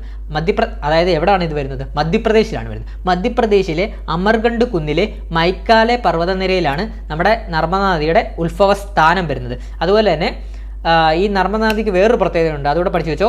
തെക്കേ ഇന്ത്യ എന്നും വടക്കേ ഇന്ത്യ എന്നും വിഭജിക്കുന്ന നദിയാണ് നമ്മുടെ ഈ നർമ്മദ നദി. അപ്പം നർമ്മദ നദിയുടെ മെയിൻ പ്രത്യേകത എന്താണ്? തെക്കേ ഇന്ത്യ എന്നും വടക്കേ ഇന്ത്യ എന്നും വിഭജിക്കുന്ന നദിയാണ് ഈ നർമ്മദ നദി. മധ്യപ്രദേശിൻ്റെ ജീവരേഖ എന്നും ഈ നർമ്മദ നദി നമ്മൾ അറിയപ്പെടുന്നത്. മധ്യപ്രദേശിൻ്റെ ജീവരേഖ എന്നും അറിയപ്പെടുന്നുണ്ട്. അതുപോലെ തന്നെ വേറെ എന്താണുള്ളത്? നർമ്മദ എന്ന വാക്കിനർത്ഥം എന്താണ്? അതോടെ ജസ്റ്റ് നോട്ട്, സന്തോഷം നൽകുന്നത് എന്നാണ്. നർമ്മദ എന്ന വാക്കിനർത്ഥം എന്താണ്? സന്തോഷം നൽകുന്നത് എന്നാണ് അർത്ഥം. അതുപോലെ തന്നെ നർമ്മദ നദിയുടെ നീളം എന്ന് പറഞ്ഞാൽ, അതോടെ ചിലപ്പം പരീക്ഷയ്ക്ക് ചോദിച്ചാലോ, 1312 കിലോമീറ്ററാണ് നർമ്മദ നദിയുടെ നീളം എന്ന് പറഞ്ഞാൽ. 1312 കിലോമീറ്ററാണ്. അപ്പോൾ ഇത്രയാണ് നർമ്മദയുമായിട്ട് പറയാനുള്ളത്. അപ്പം നമുക്ക് നർമ്മദ പഠിച്ച സ്ഥിതിക്ക് ബാക്കി ഓപ്ഷനുള്ള നദികളൂടെ ജസ്റ്റ് ഒന്ന് പഠിച്ചു പോകാം. അടുത്ത കാവേരി എന്താണെന്ന്? കാവേരി ദക്ഷിണ ഗംഗ എന്നറിയപ്പെടുന്നു. കാവേരിയെ ദക്ഷിണ ഗംഗ എന്നറിയപ്പെടുന്നു. അതുപോലെ തന്നെ കാവേരി നദി എവിടെയാണ് ഉത്ഭവസ്ഥാനം? പശ്ചിമഘട്ടത്തിലെ ബ്രഹ്മഗിരി കുന്നുകളിൽ നിന്ന് ആണ് ഉത്ഭവം വരുന്നത്. പശ്ചിമഘട്ടത്തിലെ ബ്രഹ്മഗിരി കുന്നുകളിൽ നിന്ന്. അത് ബ്രഹ്മഗിരി കുന്നുകൾ എന്ന് പറയുമ്പോൾ എക്സാക്റ്റ് ലൊക്കേഷൻ പറയുവാണെങ്കിൽ എവിടെയാണ് വരുന്നത്? തലക്കാവേരി എന്ന് പറയുന്നത്. തലക്കാവേരി എന്ന് പറയുന്നത് നമ്മുടെ കേരളത്തിനടുത്തുള്ള ഒരു കൂർഗ് എന്ന് പറയുന്ന സ്ഥലമില്ല, കർണാടകയിലെ, അതായത് കണ്ണൂരിൻ്റെയൊക്കെ ബോർഡറിന് അവിടെ ഉള്ളൊരു സ്ഥലമാണ് ഈ തലക്കാവേരി എന്ന് പറയുന്നത്, കുടക് ജില്ലയിലെ. അപ്പോൾ കർണാടകയിലെ കുടക് ജില്ലയിലെ തലക്കാവേരിയിലെ ബ്രഹ്മഗിരി കുന്നുകളിൽ നിന്നാണ് ഈ കാവേരി നദിയുടെ ഉത്ഭവസ്ഥാനം വരുന്നത്. അതുപോലെ തന്നെ കാവേരി നദിയുടെ ആകെ നീളം എന്ന് പറയുന്നത് 800 കിലോമീറ്ററാണ്. 800 കിലോമീറ്ററാണ് വരുന്നത്. അതുപോലെ തന്നെ ഈ ഇന്ത്യയിലെ തന്നെ ആദ്യ ഡാമായ ഗ്രാൻഡ് ഡാം സ്ഥിതി ചെയ്യുന്നതും ഈ കാവേരി നദിയിലാണ്. പിന്നെ കാവേരിയുടെ പോഷക നദികളല്ലേ നമ്മുടെ 3 പോകുന്നത്? ഫവനി, കബാനി, പാമ്പാർ നമ്മുടെ കാവേരി നദിയുടെ പോഷക നദികളാണ് നമ്മുടെ കേരളത്തിൽ നിന്ന് പോകുന്നത്. അതുകൂടെ ജസ്റ്റ് ഓർത്ത് വെക്കണം. പിന്നെ മഹാനദിയുടെ ഉത്ഭവസ്ഥാനം എന്ന് പറയുമ്പോൾ എന്താണ്? സിഹാവ, അമർകണ്ട് കൊടുമുടികളിൽ, ഛത്തീസ്ഗഡിലെ സിഹാവ, അമർകണ്ട് കൊടുമുടികളിൽ നിന്നാണ് മഹാനദി വരുന്നത്. അതിൻ്റെ ദൂരം എന്ന് പറയുന്നത് 857 കിലോമീറ്ററാണ്. 857 കിലോമീറ്ററാണ് മഹാനദി പോകുന്നത്. മഹാനദി അറിയപ്പെടുന്നത് ഒഡീഷയുടെ ദുഃഖം എന്നാണ് മഹാനദി അറിയപ്പെടുന്നത്. അതുപോലെ തന്നെ ഇനി കൃഷ്ണയാണ് വരുന്നത്. കൃഷ്ണ എന്ന് പറഞ്ഞാൽ നീളം കൂടിയ രണ്ടാമത്തെ ഉപദ്വീപൻ നദിയാണ്. കൃഷ്ണ എന്ന് പറയുന്നത് നീളം കൂടിയ രണ്ടാമത്തെ ഉപദ്വീപൻ നദിയാണ് കൃഷ്ണ എന്ന് പറയുന്നത്. കൃഷ്ണയുടെ ദൂരം എന്ന് പറയുന്നത്, നീളം എന്ന് പറയുന്നത് എത്രയാണ്? 1400 കിലോമീറ്ററാണ്. അപ്പോൾ കൃഷ്ണയുടെ ദൂരം എന്ന് പറയുന്നത് 1400 കിലോമീറ്ററാണ്. അതുപോലെ തന്നെ കൃഷ്ണയെ നമ്മൾ പറയുന്നത് വൃദ്ധഗംഗ എന്നും അറിയപ്പെടും. അതുപോലെ തന്നെ നാസിക്കിലെ ത്രയംബക് കുന്നുകളിൽ നിന്നാണ്. നാസിക് എവിടെ? മഹാരാഷ്ട്രയല്ലേ? മഹാരാഷ്ട്രയിലെ നാസിക്കിലെ ത്രയംബക് കുന്നുകളിൽ നിന്നാണ് നമ്മുടെ ഈ സോറി അത് തെറ്റിപ്പോയി. കൃഷ്ണ അറിയപ്പെടുന്ന ഒരു ചെറിയൊരു മിസ്റ്റേക്ക് ഉണ്ട്. കൃഷ്ണ എന്ന് പറഞ്ഞാൽ നീളം കൂടിയ രണ്ടാമത്തെ ഉപദ്വീപൻ നദിയാണ് കൃഷ്ണ വരുന്നത്. ഞാൻ എന്താണ് പറഞ്ഞത്? നീളം കൂടിയ രണ്ടാമത്തെ ഉപദ്വീപൻ നദിയാണ് കൃഷ്ണ വരുന്നത്. അതുപോലെ തന്നെ കൃഷ്ണ അറിയപ്പെടുന്നത് തെലുങ്ക് നദി അർത്ഥഗംഗ എന്നാണ് കൃഷ്ണ അറിയപ്പെടുന്നത്. അപ്പോൾ 1400 കിലോമീറ്ററാണ് കൃഷ്ണയുടെ ആകെ നീളം വരുന്നത്. 1400 കിലോമീറ്റർ. അതുപോലെ തന്നെ മഹാരാഷ്ട്രയിലെ മഹാബലേശ്വർ കുന്നുകളിൽ നിന്നാണ് കൃഷ്ണയുടെ ഉത്ഭവ സ്ഥാനം വരുന്നത്. അടുത്തത് നമ്മൾ ഇനി ഗോദാവരി അല്ല, ഈ കൃഷ്ണയും നർമ്മദയും കാവേരിയും മഹാനദിയൊക്കെ പഠിച്ചില്ലേ. കൃഷ്ണ പഠിച്ചപ്പോൾ നമ്മൾ പഠിച്ചു ഉപദ്വീപ നീളം കൂടിയ രണ്ടാമത്തെ ഉപദ്വീപ നദിയാണ്. അപ്പോൾ നമുക്ക് ഏറ്റവും ഇമ്പോർട്ടൻ്റ് ആയ ഗോദാവരി കൂടെ ഒന്ന് പഠിക്കേണ്ടായോ. ഗോദാവരിയാണ് ഏറ്റവും നീളം കൂടിയ ഉപദ്വീപീയ നദി. അപ്പോൾ ഗോദാവരിയെക്കുറിച്ച് കുറച്ച് പോയിന്റ്സ് അങ്ങ് പറഞ്ഞു പോവാം. അപ്പോൾ നമുക്ക് അതുകൂടെ ക്ലിയർ ആവുമേ. ഗോദാവരിയുടെ നീളം എന്ന് പറയുമ്പോൾ 1465 കിലോമീറ്ററാണ്. 1465 കിലോമീറ്റർ. ഏറ്റവും നീളം കൂടിയ ഉപദ്വീപീയ നദിയാണ് ഗോദാവരി. ഇന്ത്യയിലെ ഏറ്റവും നീളം കൂടിയ ഉപദ്വീപീയ നദിയാണ് ഗോദാവരി. 1465 കിലോമീറ്റർ. വൃദ്ധഗംഗ എന്ന് ഗോദാവരി അറിയപ്പെടുന്നു. അതുപോലെ തന്നെ നമ്മുടെ മഹാരാഷ്ട്രയിലെ നാസിക്കിലെ ത്രയംബക് കുന്നുകളിൽ നിന്നാണ് ഗോദാവരി ഉത്ഭവിക്കുന്നത്. ഗോദാവരി ഉത്ഭവിക്കുന്നത്. ക്ലിയർ ആയേ? അപ്പോൾ ഇത്രയേ ഉള്ളൂ. നമ്മൾ ഉപദ്വീപ നദികളെക്കുറിച്ച് കുറച്ച് പോയിന്റ്സ് പറഞ്ഞാണ്. അതിനൊക്കെ ഒരു ക്വസ്റ്റ്യൻ ചോദിച്ചു, അതിനകത്ത് നിന്ന് കണക്ട് ചെയ്താണ് നമ്മൾ ഇത്രയും പഠിച്ചത്. അപ്പോൾ ജസ്റ്റ് നിങ്ങളെ ഓർമ്മയിലൊക്കെ ഒന്ന് ബ്രഷപ്പ് ആവുമല്ലോ ഇത്രയും കേൾക്കുമ്പോൾ. അപ്പോൾ അടുത്ത പോയിന്റിലോട്ട് പോവാം. അടുത്തത് ഇന്ത്യയിലെ ഏറ്റവും വലിയ അണക്കെട്ടായ ഫക്രാനങ്കൽ അണക്കെട്ട് സ്ഥിതി ചെയ്യുന്ന ഏത് നദീതീരത്താണ്? സത്ലജ്. സ്ഥിരമായിട്ട് PSC ചോദിക്കുന്നതാണ് ഫക്രാനങ്കൽ, സത്ലജ്. ഇന്ത്യയിലെ ഏറ്റവും വലിയ അണക്കെട്ടായ ഫക്രാനങ്കൽ അണക്കെട്ട് സ്ഥിതി ചെയ്യുന്ന ഏത് നദിയിലാണ്? സത്ലജ്. അപ്പോൾ നമ്മൾ പഠിച്ചു നോക്കണം. ഇന്ത്യയിലെ ഏറ്റവും വലിയ ഡാം ഫക്രാനങ്കലാണ്. അത് സത്ലജ് നദിയിലാണ് സ്ഥിതി ചെയ്യുന്നത്. അപ്പോൾ ഓരോ നമുക്ക് പറഞ്ഞു പോകാം. അപ്പോൾ ഇവിടെ അണക്കെട്ടുകൾ, അതായത് ഡാമിനെ കുറിച്ചാണ് ചോദിക്കുന്നത്. അപ്പം ബാക്കിയുള്ള ഡാമുകളെ കുറിച്ച് നമുക്കൊന്ന് പഠിച്ചു പോകാം. ജസ്റ്റ് ഒന്ന് പഠിച്ചു പോകാം. അപ്പോൾ ഇന്ത്യയിലെ ഏറ്റവും വലിയ കോൺക്രീറ്റ് ഡാം ഏതാണ്? സർദാർ സരോവർ ഡാം. നർമ്മദ നദിയിലാണ്. സർദാർ സരോവർ ഡാമാണ് ഇന്ത്യയിലെ ഏറ്റവും വലിയ കോൺക്രീറ്റ് ഡാം. അതുപോലെ തന്നെ ഇന്ത്യയിലെ ഏറ്റവും ഉയരം കൂടിയ ഡാം, എപ്പോഴും പരീക്ഷയ്ക്ക് ചോദിക്കുന്നതാണ്. ഏറ്റവും ഉയരം കൂടിയ ഡാം വരുന്നത് തെഹരിയാണ്. തെഹരി ഡാം ഉയരം കൂടിയതാണ്. തെഹരി ഡാം ഭഗീരഥി നദിയുടെ തീരത്താണ്. ഉയരം കൂടിയ ഡാമാണ്. ഇന്ത്യയിലെ ഏറ്റവും വലിയ ഉയരം കൂടിയ അണക്കെട്ടാണ് തെഹരി ഡാം ഭഗീരഥി നദിയിൽ. അതുപോലെ തന്നെ ഏറ്റവും നീളം കൂടിയ ഡാം, ഇന്ത്യയിലെ ഏറ്റവും നീളം കൂടിയ ഡാം ഏതാണ് വരുന്നത്? അണക്കെട്ട് ഏതാണ്? ഹിരാക്കുഡ്. മറക്കല്ലേ, ഹിരാക്കുഡ് മഹാനദി. നീളം കൂടിയതാണ് ഹിരാക്കുഡ് മഹാനദി. അതുപോലെ തന്നെ ഏറ്റവും വലിയ ആർച്ച് ഡാം നമുക്കറിയാമല്ലോ, നമ്മുടെ ഇടുക്കി ഡാമാണ് ഇന്ത്യയിലെ ഏറ്റവും വലിയ ആർച്ച് ഡാം. ഇടുക്കി ഡാമാണ്, പെരിയാറിലാണ് വരുന്നത്. അതുപോലെ തന്നെ ഏറ്റവും വലിയ എർത്ത് ഡാം വരുന്നത് ബാണാസുര സാഗറാണ്. കബനി നദിയുടെ തീരത്താണ് ഏറ്റവും വലിയ എർത്ത് ഡാം വരുന്നത്. അതുപോലെ തന്നെ ഇന്ത്യയിലെ ആദ്യ റബ്ബർ ഡാം വരുന്നത് ജൻജാവതി ഡാമാണ് വരുന്നത്, അണക്കെട്ട് വരുന്നത്. ആന്ധ്രാപ്രദേശിലെ ജൻജാവതി അണക്കെട്ടാണ് ആദ്യ റബ്ബർ ഡാം വരുന്നത്. അപ്പോൾ ഞാൻ പറഞ്ഞ ഇത്രയും ഓർത്തു വെക്കണം. ഇന്ത്യയിലെ ഏറ്റവും വലിയ അണക്കെട്ട് ഏതാണ്? ഫക്രാനങ്കൽ, സത്ലജ് നദിയുടെ തീരത്താണ്. അതുപോലെ തന്നെ ഇന്ത്യയിലെ ഏറ്റവും വലിയ കോൺക്രീറ്റ് ഡാം എന്ന് പറഞ്ഞാൽ സർദാർ സരോവർ നർമ്മദ നദിയുടെ തീരത്ത്. അതുപോലെ തന്നെ ഉയരം കൂടിയ ഡാം, അതായത് ഇന്ത്യയിലെ ഏറ്റവും ഉയരം കൂടിയ അണക്കെട്ട് എവിടെയാണ് സ്ഥിതി ചെയ്യുന്നത്? തെഹരി അണക്കെട്ടാണ്. തെഹരി അണക്കെട്ട് ഭഗീരഥി നദിയിലാണ്. അതുപോലെ തന്നെ ഏറ്റവും നീളം കൂടിയ അണക്കെട്ട്, ഇന്ത്യയിലെ ഏറ്റവും നീളം കൂടിയ അണക്കെട്ട് വരുന്നത് ഏതാണ്? ഹിരാക്കുഡ് അണക്കെട്ട് മഹാനദിയുടെ തീരത്താണ്. ക്ലിയർ ആയേ? അതുപോലെ തന്നെ നമ്മുടെ ഈ അണക്കെട്ടുകളെ കുറിച്ച് പറയുമ്പം അണക്കെട്ടുകൾ ഇന്ത്യയുടെ വികസനത്തിൻ്റെ മഹാക്ഷേത്രങ്ങൾ എന്ന് ആരാണ് നമ്മൾ പറഞ്ഞിട്ടുള്ളത്? ജവഹർലാൽ നെഹ്റു പറഞ്ഞൊരു വാക്യമാണ്. അതോടെ ജസ്റ്റ് ഇപ്പം അണക്കെട്ടുകളെ കുറിച്ച് പറഞ്ഞപ്പോൾ ജസ്റ്റ് ഓർത്തു പോയതാണ്. അത് നിങ്ങളോട്ടൊന്ന് ഷെയർ ചെയ്തതാണ്. അണക്കെട്ടുകൾ ഇന്ത്യയുടെ അതായത് അദ്ദേഹം ഇങ്ങനെയാണ് പറഞ്ഞത്, അണക്കെട്ടുകൾ ഇന്ത്യയുടെ വികസനത്തിൻ്റെ മഹാക്ഷേത്രങ്ങളെന്ന് പറഞ്ഞത് ജവഹർലാൽ നെഹ്റുവാണ്. സ്ഥിരമായിട്ട് PSC പരീക്ഷയ്ക്ക് ചോദിക്കുന്നതാണ്. അതുകൊണ്ടാണ് ഞാൻ ഇവിടെ എടുത്ത് പറഞ്ഞത്. അടുത്ത ക്വസ്റ്റ്യനിലോട്ട് പോവാം. ചുവടെ ചേർത്തിട്ടുള്ളവയിൽ ഇന്ത്യയുടെ മാനക രേഖാംശം എത്രയാണെന്നാണ് ചോദിച്ചിരിക്കുന്നത്. എൻ്റെ ആൻസർ അറിയില്ല. 82 ഡിഗ്രി 30 മിനിറ്റ് ഈസ്റ്റ് ആണ്. അപ്പോൾ ഓപ്ഷൻ ബി ആണ് ഇവിടെ ആൻസർ ആയിട്ട് വരുന്നത്. അതെല്ലാവർക്കും അറിയാവുന്ന കാര്യമാണ്. അടുത്തത് ഹിൽ സ്റ്റേഷനുകളുടെ രാജകുമാരി എന്നറിയപ്പെടുന്ന സുഖവാസ കേന്ദ്രം. ഓപ്ഷൻ ബി കൊടൈക്കനാലാണ്. ഹിൽ സ്റ്റേഷനുകളുടെ രാജകുമാരി എന്നറിയപ്പെടുന്ന സുഖവാസ കേന്ദ്രം കൊടൈക്കനാലാണ്. അപ്പോൾ ഹിൽ സ്റ്റേഷൻസ് ഒക്കെ ജസ്റ്റ് നിങ്ങളൊന്ന് നോക്കി പോവുക. കൊടൈക്കനാലാണ്. കൊടൈക്കനാൽ ഈയിടെ നമ്മുടെ WCP പരീക്ഷയ്ക്കും കൊടൈക്കനാൽ ചോദിച്ചിരുന്നു. അതായത് പളനി മലയിൽ സ്ഥിതി ചെയ്യുന്ന ഹിൽ സ്റ്റേഷൻ ഏതാണെന്ന് ചോദിച്ചത്. അപ്പം അടുത്ത് സ്ഥിതി ചെയ്യുന്ന ഹിൽ സ്റ്റേഷൻ ഏതാണെന്ന് ചോദിച്ചിരിക്കുന്നത്. അപ്പോൾ അതിൻ്റെ ആൻസർ കൊടൈക്കനാലായിരുന്നു ഇവിടെ ആൻസറായിട്ട് വരുന്നത്. അപ്പം ഇങ്ങനെ പഠിച്ചു നോക്കുക. ഹിൽ സ്റ്റേഷനുകളുടെ രാജകുമാരി കൊടൈക്കനാലാണ്. ഹിൽ സ്റ്റേഷനുകൾ ജസ്റ്റ് നോക്കിയിട്ട് പോവുക. അടുത്തത്, ഇന്ത്യയിൽ ഏറ്റവും കൂടുതൽ മഴ ലഭിക്കുന്നത് ഏത് മൺസൂണിൽ നിന്നാണ്? തെക്ക് പടിഞ്ഞാറൻ മൺസൂണിൽ നിന്നാണ് ഇന്ത്യയിൽ ഏറ്റവും കൂടുതൽ മഴ ലഭിക്കുന്നത്. തെക്ക് പടിഞ്ഞാറൻ മൺസൂണിൽ നിന്നാണ് ഏറ്റവും കൂടുതൽ മഴ ലഭിക്കുന്നത്. തെക്ക് പടിഞ്ഞാറൻ മൺസൂണാണ് നമ്മുടെ കേരളത്തിലൊക്കെ വരുന്നത്. അതായത് ഇവിടെ എന്താണ് പറഞ്ഞിട്ടുള്ളത്, ഇന്ത്യയിൽ ഏറ്റവും കൂടുതൽ മഴ ലഭിക്കുന്ന ഏത് മൺസൂണിൽ നിന്നാണ്? തെക്ക് പടിഞ്ഞാറൻ മൺസൂൺ. അപ്പം ഇങ്ങനെ പഠിച്ചു വെച്ചോ, തെക്ക് പടിഞ്ഞാറൻ മൺസൂണിലാണ് ഇന്ത്യയിൽ ഏറ്റവും കൂടുതൽ മഴ ലഭിക്കുന്നത്.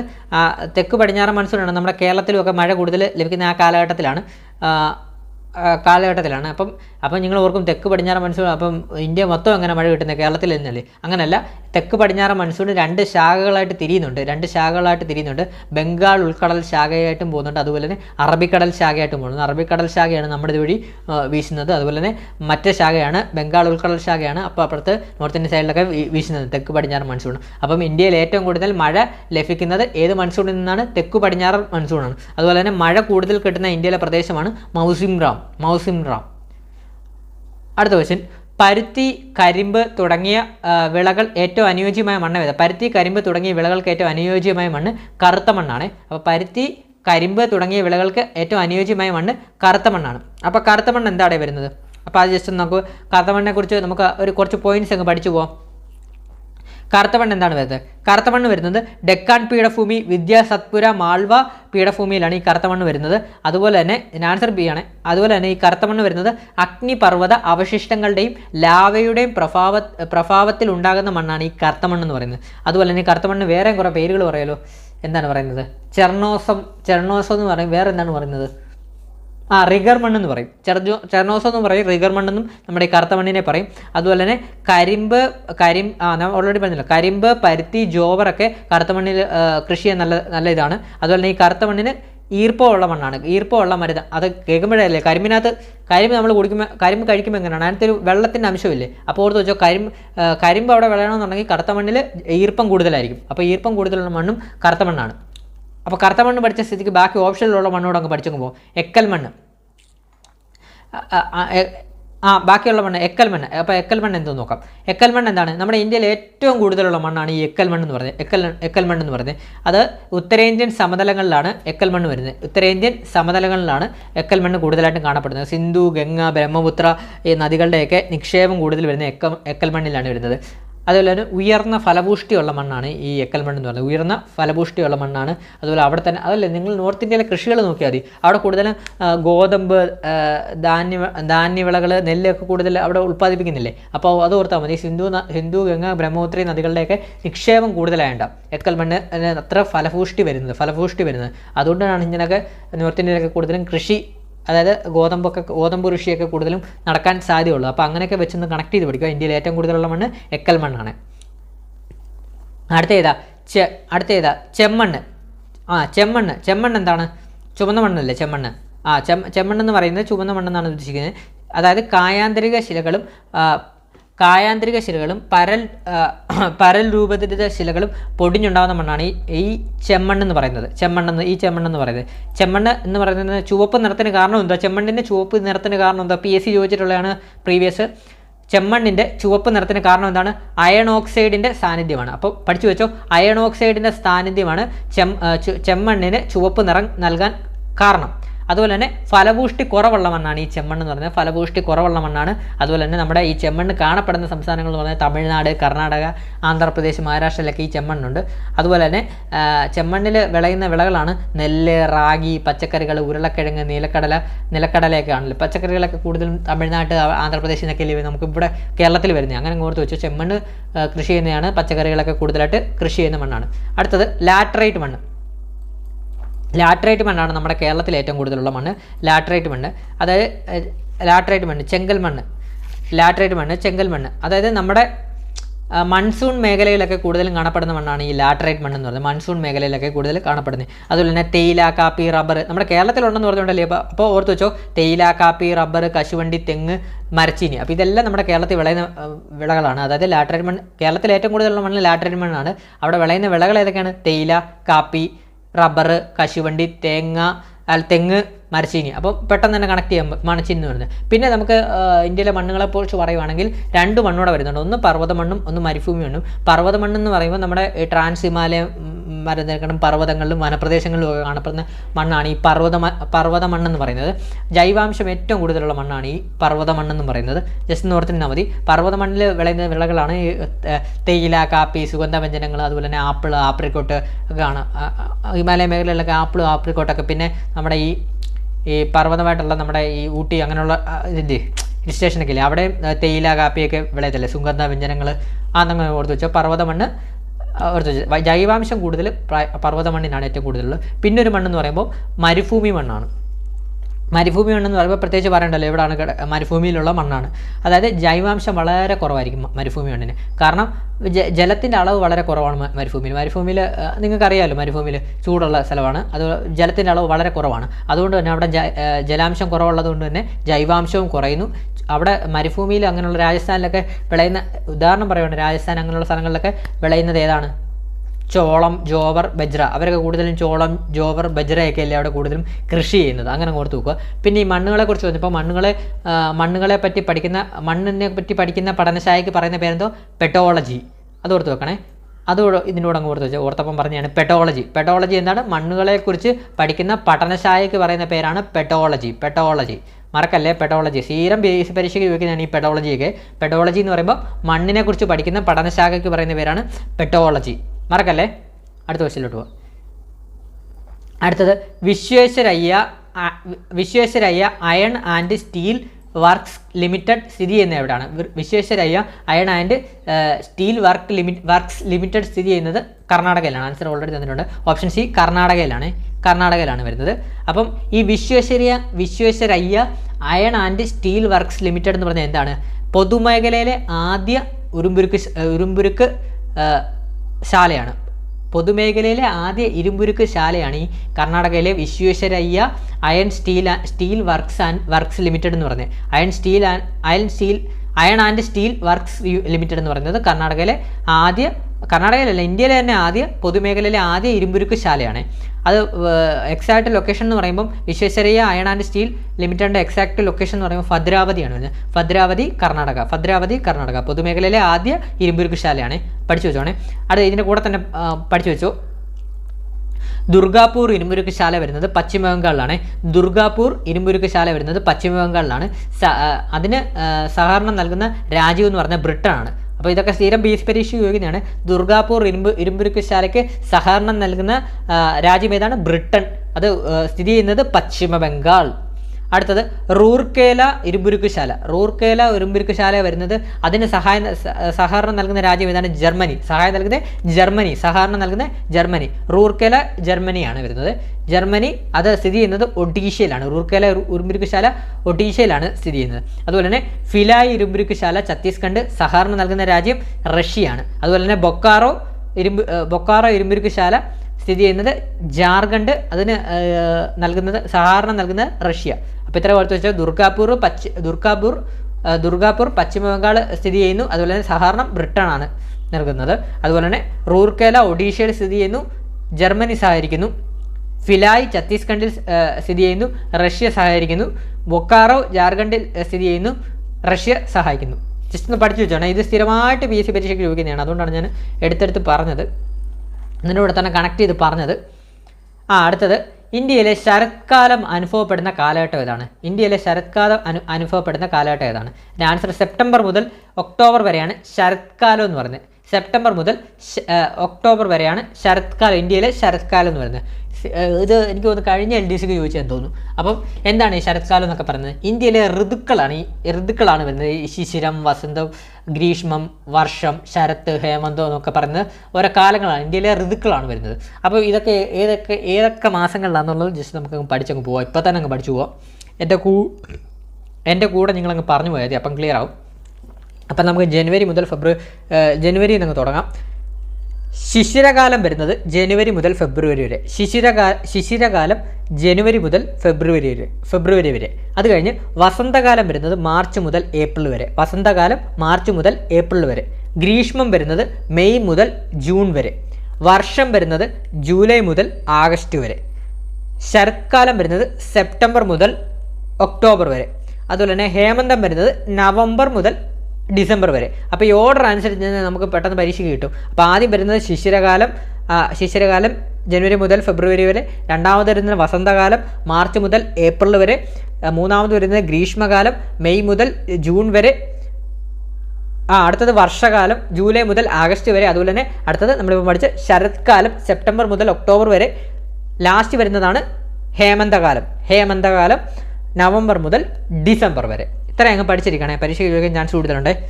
അടുത്ത ക്വസ്റ്റ്യൻ, അടുത്ത ലാസ്റ്റ് ക്വസ്റ്റ്യനാണ്. ഇന്ത്യയിലെ ഏറ്റവും ഉയരത്തിൽ സ്ഥിതി ചെയ്യുന്ന എയർപോർട്ടായ ലേ ഏത് നദിക്കരയിലാണ്? Option C സിന്ധുവിലാണ്.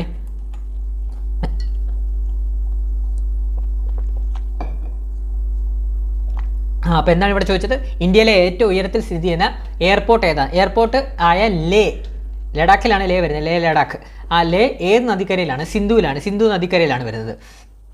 അപ്പോൾ നമ്മുടെ ഈ സിന്ധു, ഗംഗ, യമുന, ഒക്കെ പറയുന്നത് എന്താണ്? നമ്മുടെ ഹിമാലയൻ നദികളാണ് വരുന്നത്. അപ്പോൾ ഹിമാലയൻ നദികളെക്കുറിച്ച് നമുക്ക് ചെറുതായിട്ട് 2-3 പോയിന്റ്സ് അങ്ങ് പറഞ്ഞ് ഇതിൻ്റെ കൂടെ അങ്ങ് ഓർത്തങ്ങ് പോയാലോ? ആദ്യം നമ്മൾ പറഞ്ഞത് സിന്ധുവാണ്. സിന്ധു എന്ന് പറഞ്ഞാൽ എന്താണ്? ഇൻഡസ് എന്നാണ് അറിയപ്പെടുന്നത്. ഇൻഡസ് എന്നാണ് അറിയപ്പെടുന്നത്. ടിബറ്റിലെ മാനസ സരോവർ തടാകത്തിൽ നിന്നാണ് സിന്ധു നദി ഉത്ഭവിക്കുന്നത്. അതുപോലെ തന്നെ സിന്ധു നദിയിൽ 1114 കിലോമീറ്റർ ആണ് നമ്മുടെ ഇന്ത്യയിലൂടെ ഒഴുകുന്നത്. 1114 കിലോമീറ്ററാണ് നമ്മുടെ ഇന്ത്യയിൽ ഒഴുകുന്നത്. പക്ഷേ PSCയുടെ ആൻസർ വരുന്നത് 709 വരുന്നത്. PSCയുടെ ആൻസർ 709. പക്ഷേ പുതിയ കണക്കുകൾ പ്രകാരം 1114 കിലോമീറ്ററാണ് ഇന്ത്യയിലൂടെ നമ്മുടെ സിന്ധു നദി ഒഴുകുന്നത്. അപ്പോൾ അത് PSC ചേഞ്ച് ആക്കിക്കോളും. ഇപ്പോൾ പുതിയ കണക്ക് പ്രകാരമാണ് 1114 കിലോമീറ്റർ ആയത്.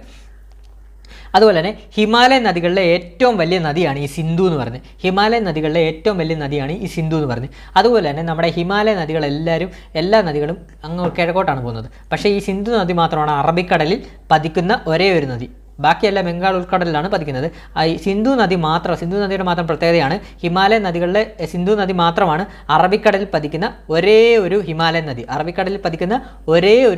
നദി. മറക്കല്ലേ.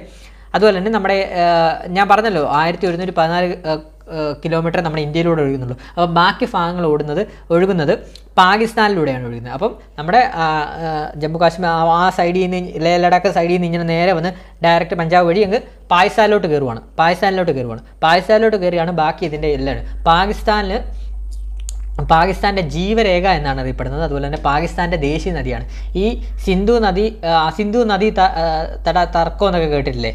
ജലകരാർ എന്നൊക്കെ, സിന്ധു നദി ജല കരാർ എന്നൊക്കെ കേട്ടില്ലേ? അത് ഇന്ത്യയും പാകിസ്ഥാനും തമ്മിലുള്ളതാണ്. അപ്പോൾ നമ്മൾ ഈ സിന്ധു നദി സ്റ്റോപ്പ് ചെയ്ത് കഴിഞ്ഞാൽ വെള്ളം ഇത് തിരിച്ച് ഒഴുക്കി വിട്ട് കഴിഞ്ഞാൽ പാകിസ്ഥാനിലെ വെള്ളം കൂടി മുട്ടും.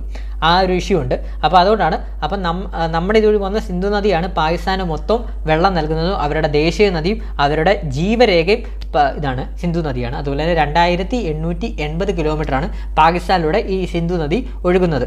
അതുപോലെ തന്നെ ഇതുകൂടെ ഓർത്ത് വെച്ചോ, സിന്ധു നദിയുടെ പോഷക നദികൾ ഏതൊക്കെയാണ്? ജലം, രവി, ചിനാബ്, ബിയാസ്, സത്ലജ്. നിങ്ങൾ പഠിച്ചിട്ടുള്ളതായിരിക്കും. സിന്ധു നദിയുടെ പോഷക നദികൾ എന്ന് പറയുമ്പോൾ ജലം നദിയുണ്ട്, രവിയുണ്ട്, ചിനാബുണ്ട്, ബിയാസ് ഉണ്ട്, സത്ലജ്. PSCക്ക് ഉപയോഗിക്കുന്നതാണ്. ഒന്നുകൂടെ ഞാൻ പറയാം. സിന്ധു നദിയുടെ പോഷക നദികൾ ഏതൊക്കെയാണ്? ജലം, രവി, ചിനാബ്, ബിയാസ്, സത്ലജ്. ക്ലിയർ ആയ? അടുത്ത് നമ്മൾ സിന്ധു പഠിച്ചു. ഇനിയിപ്പം നമ്മുടെ നദി പഠിക്കണം. സിന്ധു നദി പാകിസ്ഥാൻ്റെ ദേശീയ നദിയാണ്. ഇനി നമ്മുടെ ദേശീയ നദി ഏതാണ്? ഗംഗ. നമ്മുടെ ദേശീയ നദി ഗംഗ. ഇന്ത്യയുടെ ദേശീയ നദിയാണ് ഗംഗ. അതുപോലെ തന്നെ നമ്മുടെ ഇന്ത്യയിലൂടെ ഒഴുകുന്ന നീളം കൂടിയ ഏറ്റവും വലിയ നദിയാണ് ഇന്ത്യയിലൂടെ ഒഴുകുന്ന നീളം കൂടിയ നദിയാണ് ഗംഗ വരുന്നത്. ഹിമാലയൻ നദികളിലെ ഏറ്റവും വലിയ നദി സിന്ധുവാണ് വരുന്നതെങ്കിലും നമ്മുടെ ഇന്ത്യയിലൂടെ ഒഴുകുന്ന നദികളിലെ ഏറ്റവും വലിയ നദി വരുന്നത് നമ്മുടെ ഗംഗയാണ്. നമ്മുടെ ദേശീയ നദിയായ ഗംഗയാണ്. 2025 കിലോമീറ്ററാണ്. 2525 പഠിക്കാൻ എളുപ്പമുണ്ട്. ഗംഗ ഒഴുകുന്നത് എഴുതാം. ഗംഗയുടെ ഇത് സ്ഥിരമായിട്ട് PSC വയ്ക്കുന്നതാണ്. 2525 കിലോമീറ്ററാണ് ഗംഗയുടെ ഒഴുകുന്ന നീളം എന്ന് പറയുന്നത്. അതുപോലെ തന്നെ നമ്മൾ ഗംഗ എന്ന് പറയുമ്പോൾ അറിയാമല്ലോ, നമുക്ക് ഇന്ത്യയിലെ പുണ്യ നദിയാണ്. നമ്മുടെ പുണ്യ നദിയാണ് ഗംഗ എന്നറിയപ്പെടുന്നത്. അതുപോലെ തന്നെ നമ്മുടെ ഗംഗയ്ക്ക് ദേശീയ നദിയായിട്ടുള്ള ഇത് പദവി ലഭിച്ചതെന്ന് പറഞ്ഞാൽ 2008 നവംബർ 4 നമ്മുടെ ഗംഗയെ ദേശീയ നദിയായിട്ട് അംഗീകരിച്ചത്. ക്ലിയർ ആയേ? അതുപോലെ തന്നെ ഇതെവിടെ നിന്നാണ് ഉത്ഭവിച്ചതെന്ന് കൂടെ നമുക്ക് പഠിക്കണം. നമ്മുടെ ഉത്തരാഖണ്ഡിലെ ഹിമാലയത്തിലെ ഗായ്മുഖ് ഗുഹയിലെ ഗംഗോത്രി ഹിമാലയം. അപ്പം ഗായ്മുഖ് ഗുഹയിലെ ഗംഗോത്രി ഹിമാലയത്തിൽ നിന്നാണ് ഗംഗാ നദി ഉത്ഭവിച്ചത്. അപ്പം ഗംഗോത്രി കണക്ട് ചെയ്യാവുക. ഗംഗോത്രി ഹിമാനി, ഗായ്മുഖ് ഗുഹയിലെ ഗംഗോത്രി ഹിമാനിയിൽ നിന്ന് ഉത്ഭവിച്ചുകൊണ്ട് തന്നെ എൻ്റെ പേര് ഗംഗാ നദി. ക്ലിയർ ആയേ? അതുപോലെ തന്നെ ഗംഗയുടെ പോഷക നദികളും PSC ഇടയ്ക്കിടയ്ക്ക് ചോദിക്കാറുണ്ട്. അപ്പം അതും നമുക്ക് പഠിച്ചു പോകണം. ഗംഗയുടെ പോഷക നദി ഏതൊക്കെയാണ്? യമുന, കോസി, ദാമോദർ, സോണ്, ഗാഗ്ര, ഗാഗ്ര, അതുപോലെ തന്നെ ഗോമതി, ഗദക്. ഞാൻ ഒന്നുകൂടെ പറയുമ്പോൾ നിങ്ങൾക്ക് ക്ലിയർ ആവും. ഗംഗയുടെ പോഷക നദികൾ ഏതൊക്കെയാണ്? യമുന, കോസി, ദാമോദർ, സോണ്, ഗാഗ്ര, ഗോമതി, ഗദക്. അപ്പം ഗംഗ ഇത്ര നമ്മൾ പോയിന്റ്സ് പറഞ്ഞു. ഇനി നമുക്ക് യമുനയിലോട്ട് പോവാം. യമുന എന്താണ്? ഞാൻ ഇപ്പോൾ പറഞ്ഞപ്പോൾ യമുനയുടെ പറഞ്ഞില്ലയോ? യമുന എന്ന് പറയുന്നത് ഗംഗയുടെ ഏറ്റവും വലിയ പോഷക നദിയാണ്. 1376 കിലോമീറ്ററാണ് ഗംഗയുടെ നീളം എന്ന് പറയുന്നത്. അപ്പം യമുനയുടെ നീളം എന്ന് പറഞ്ഞത്. അപ്പം യമുന ആരാണ്? ഗംഗയുടെ ഏറ്റവും വലിയ പോഷക നദിയാണ് യമുന. 1376 കിലോമീറ്ററാണ് യമുനയുടെ നീളം എന്ന് പറയുന്നത്. അതുപോലെ തന്നെ പുരാതന കാലത്ത് കാളന്തി എന്ന് അറിയപ്പെടുന്നതാണ് യമുന. പുരാതന കാലത്ത് കാളന്തി എന്ന് യമുന അറിയപ്പെട്ടിട്ടുണ്ട്. അത് PSC ചോദിച്ചാണ്, അതുകൊണ്ടാണ് ഞാൻ എടുത്ത് പറയുന്നത്. അതുപോലെ തന്നെ ഉത്തരാഖണ്ഡിലെ യമുനോത്രി ഹിമാനിയിൽ നിന്നാണ് ഉത്ഭവിക്കുന്നത്. അപ്പോൾ ഉത്തരാഖണ്ഡിലെ യമുനോത്രി ഹിമാനിയിൽ നിന്നാണ് യമുന ഉത്ഭവിക്കുന്നത്. അപ്പോൾ എളുപ്പം ക്ലിയർ ആയ ഉത്തരാഖണ്ഡിലെ യമുനോത്രി ഹിമാനി, യമുനോത്രി. അപ്പോൾ യമുനോത്രി നിന്ന് വന്നതുകൊണ്ട് മാത്രം യമുന എന്ന് പേര് കിട്ടി. ക്ലിയർ ആയ? അടുത്ത് നമുക്ക് ജസ്റ്റ് ഇതിവിടെ നോക്കാം. ബ്രഹ്മപുത്രയുടെ നോക്കിയിട്ട് ക്ലാസ് വൈൻഡപ്പ് ചെയ്യാം. ബ്രഹ്മപുത്ര എന്നാണ് ഏറ്റവും കൂടുതൽ ജലം വഹിക്കുന്ന ഹിമാലയൻ നദിയാണ് ബ്രഹ്മപുത്ര. അപ്പോൾ ഓർത്ത് വെച്ചോ, ഒരു മാർക്ക് ഉറപ്പാണ്. ഏറ്റവും കൂടുതൽ ജലം വഹിക്കുന്ന ഹിമാലയൻ നദിയാണ് ബ്രഹ്മപുത്ര വരുന്നത്. അതുപോലെ തന്നെ ബ്രഹ്മപുത്രയെ നമ്മൾ ചുവന്ന നദി എന്നറിയപ്പെടും, ആസാമിൻ്റെ ദുഃഖം എന്നറിയപ്പെടും. കാരണം ഈ ബ്രഹ്മപുത്ര ഭയങ്കര സ്പീഡിലൊക്കെയാണ് ഒഴുകുന്നത്. ഒരുപാട് ഈ ദുഃഖം എന്ന് പറയാൻ കാര്യം അവിടെ ഒരുപാട് നാശനഷ്ടങ്ങളും കാര്യങ്ങളൊക്കെ സംഭവിച്ചിട്ടുള്ളതുകൊണ്ടാണ് ആസാമിൻ്റെ ദുഃഖം എന്ന് പറയുന്നത്. അപ്പോൾ ചുവന്ന നദി, ആസാമിൻ്റെ ദുഃഖം, അതുപോലെ തന്നെ മാനസ സരോവറിലെ ചെമയുങ് ദുങ് ഹിമാനിയിൽ നിന്നാണ് ഈ നമ്മുടെ ബ്രഹ്മപുത്ര നദി ഉത്ഭവിക്കുന്നത്. അപ്പം ബ്രഹ്മപുത്ര നദി നമ്മുടെ ഇന്ത്യ മാത്രമല്ല U-turn അടിച്ചും വരുവേ. അതായത് നമ്മുടെ ഇന്ത്യയിൽ നിന്ന് നേരെ ബംഗ്ലാദേശിൽ പോയിട്ട് അവിടുന്ന് പിന്നെയും നമ്മുടെ ഇന്ത്യയിൽ കയറിയിട്ട് പിന്നെയും ബംഗ്ലാദേശിലോട്ട് പോകുന്ന ഏക നദി ബ്രഹ്മപുത്ര നദിയാണ്. പിന്നെ നമ്മുടെ ബ്രഹ്മപുത്ര നദി ഇന്ത്യയിലൂടെ ഒഴുകുന്നത് 916 കിലോമീറ്ററാണ്. 916 കിലോമീറ്ററാണ്. അതുപോലെ തന്നെ ടോട്ടൽ അതിൻ്റെ നീളം എന്ന് പറയുമ്പോൾ 2900 കിലോമീറ്ററാണ് ടോട്ടൽ വരുന്നത്. അതിൽ 916 കിലോമീറ്റർ ഇന്ത്യയിലൂടെ ഒഴുകുന്നുണ്ട്. അപ്പോൾ ഹിമാലയ നദികളും വളരെ ഇമ്പോർട്ടൻ്റ് ആയിട്ട് PSC ചോദിക്കുന്ന ഒരു പോയിൻ്റാണ്. അപ്പോൾ നമ്മൾ ഇങ്ങനൊരു ക്വസ്റ്റ്യൻ കണ്ടപ്പോൾ അതുമായിട്ട് BSC ചെയ്ത് ഓപ്ഷൻസ് വെച്ച് പഠിച്ചതാണ്. അപ്പോൾ ഇന്നത്തെ ക്ലാസ് എങ്ങനെ ഉണ്ടെന്ന് നിങ്ങൾ അഭിപ്രായങ്ങൾ പറയണം. നമ്മൾ 1.25 മണിക്കൂർ നീണ്ടിരിക്കുന്ന ഒരു ക്ലാസ് ആയിരുന്നു. മാക്സിമം എല്ലാവരും കാണാൻ ശ്രമിക്കുക. അതുപോലെ തന്നെ വീഡിയോ ഇഷ്ടപ്പെട്ടാൽ ലൈക്ക് ചെയ്യുക. ഭയങ്കര ലോങ് ആയിപ്പോയി, റിവിഷൻ ക്ലാസ്സസ് നല്ല രീതിയിൽ ലോങ് ആയിപ്പോവും. അപ്പോൾ നിങ്ങളത് ഓർത്ത് വെക്കണം. പിന്നെ ചാനൽ ആദ്യമായിട്ട് മാക്സിമം എല്ലാവരും സബ്സ്ക്രൈബ് ചെയ്ത് ബെല്ലൈക്കൺ അമർത്തിയിട്ട് തന്നെ കാണാൻ ശ്രമിക്കണം. കാരണം നമ്മൾ ഇത്ര എഫേർട്ട് എടുത്താണ് റിവിഷൻ ക്ലാസ്സസ് ചെയ്യുന്നത്. അപ്പോൾ അതുപോലെ തന്നെ നമ്മുടെ ടെലഗ്രാം ചാനലിലൂടെ ജോയിൻ ചെയ്യാൻ ശ്രമിക്കുക. അപ്പം ഇത്രയൊക്കെ പറയാനുള്ളൂ. അപ്പം നമുക്ക് നാളെ പുതിയൊരു ക്ലാസ്സുമായിട്ട് അടുത്ത റിവിഷൻ ക്ലാസ്സുമായിട്ട് ഉടനെ തന്നെ നിങ്ങൾക്ക് മുമ്പിൽ എത്തുന്നതാണ്. Thank you all.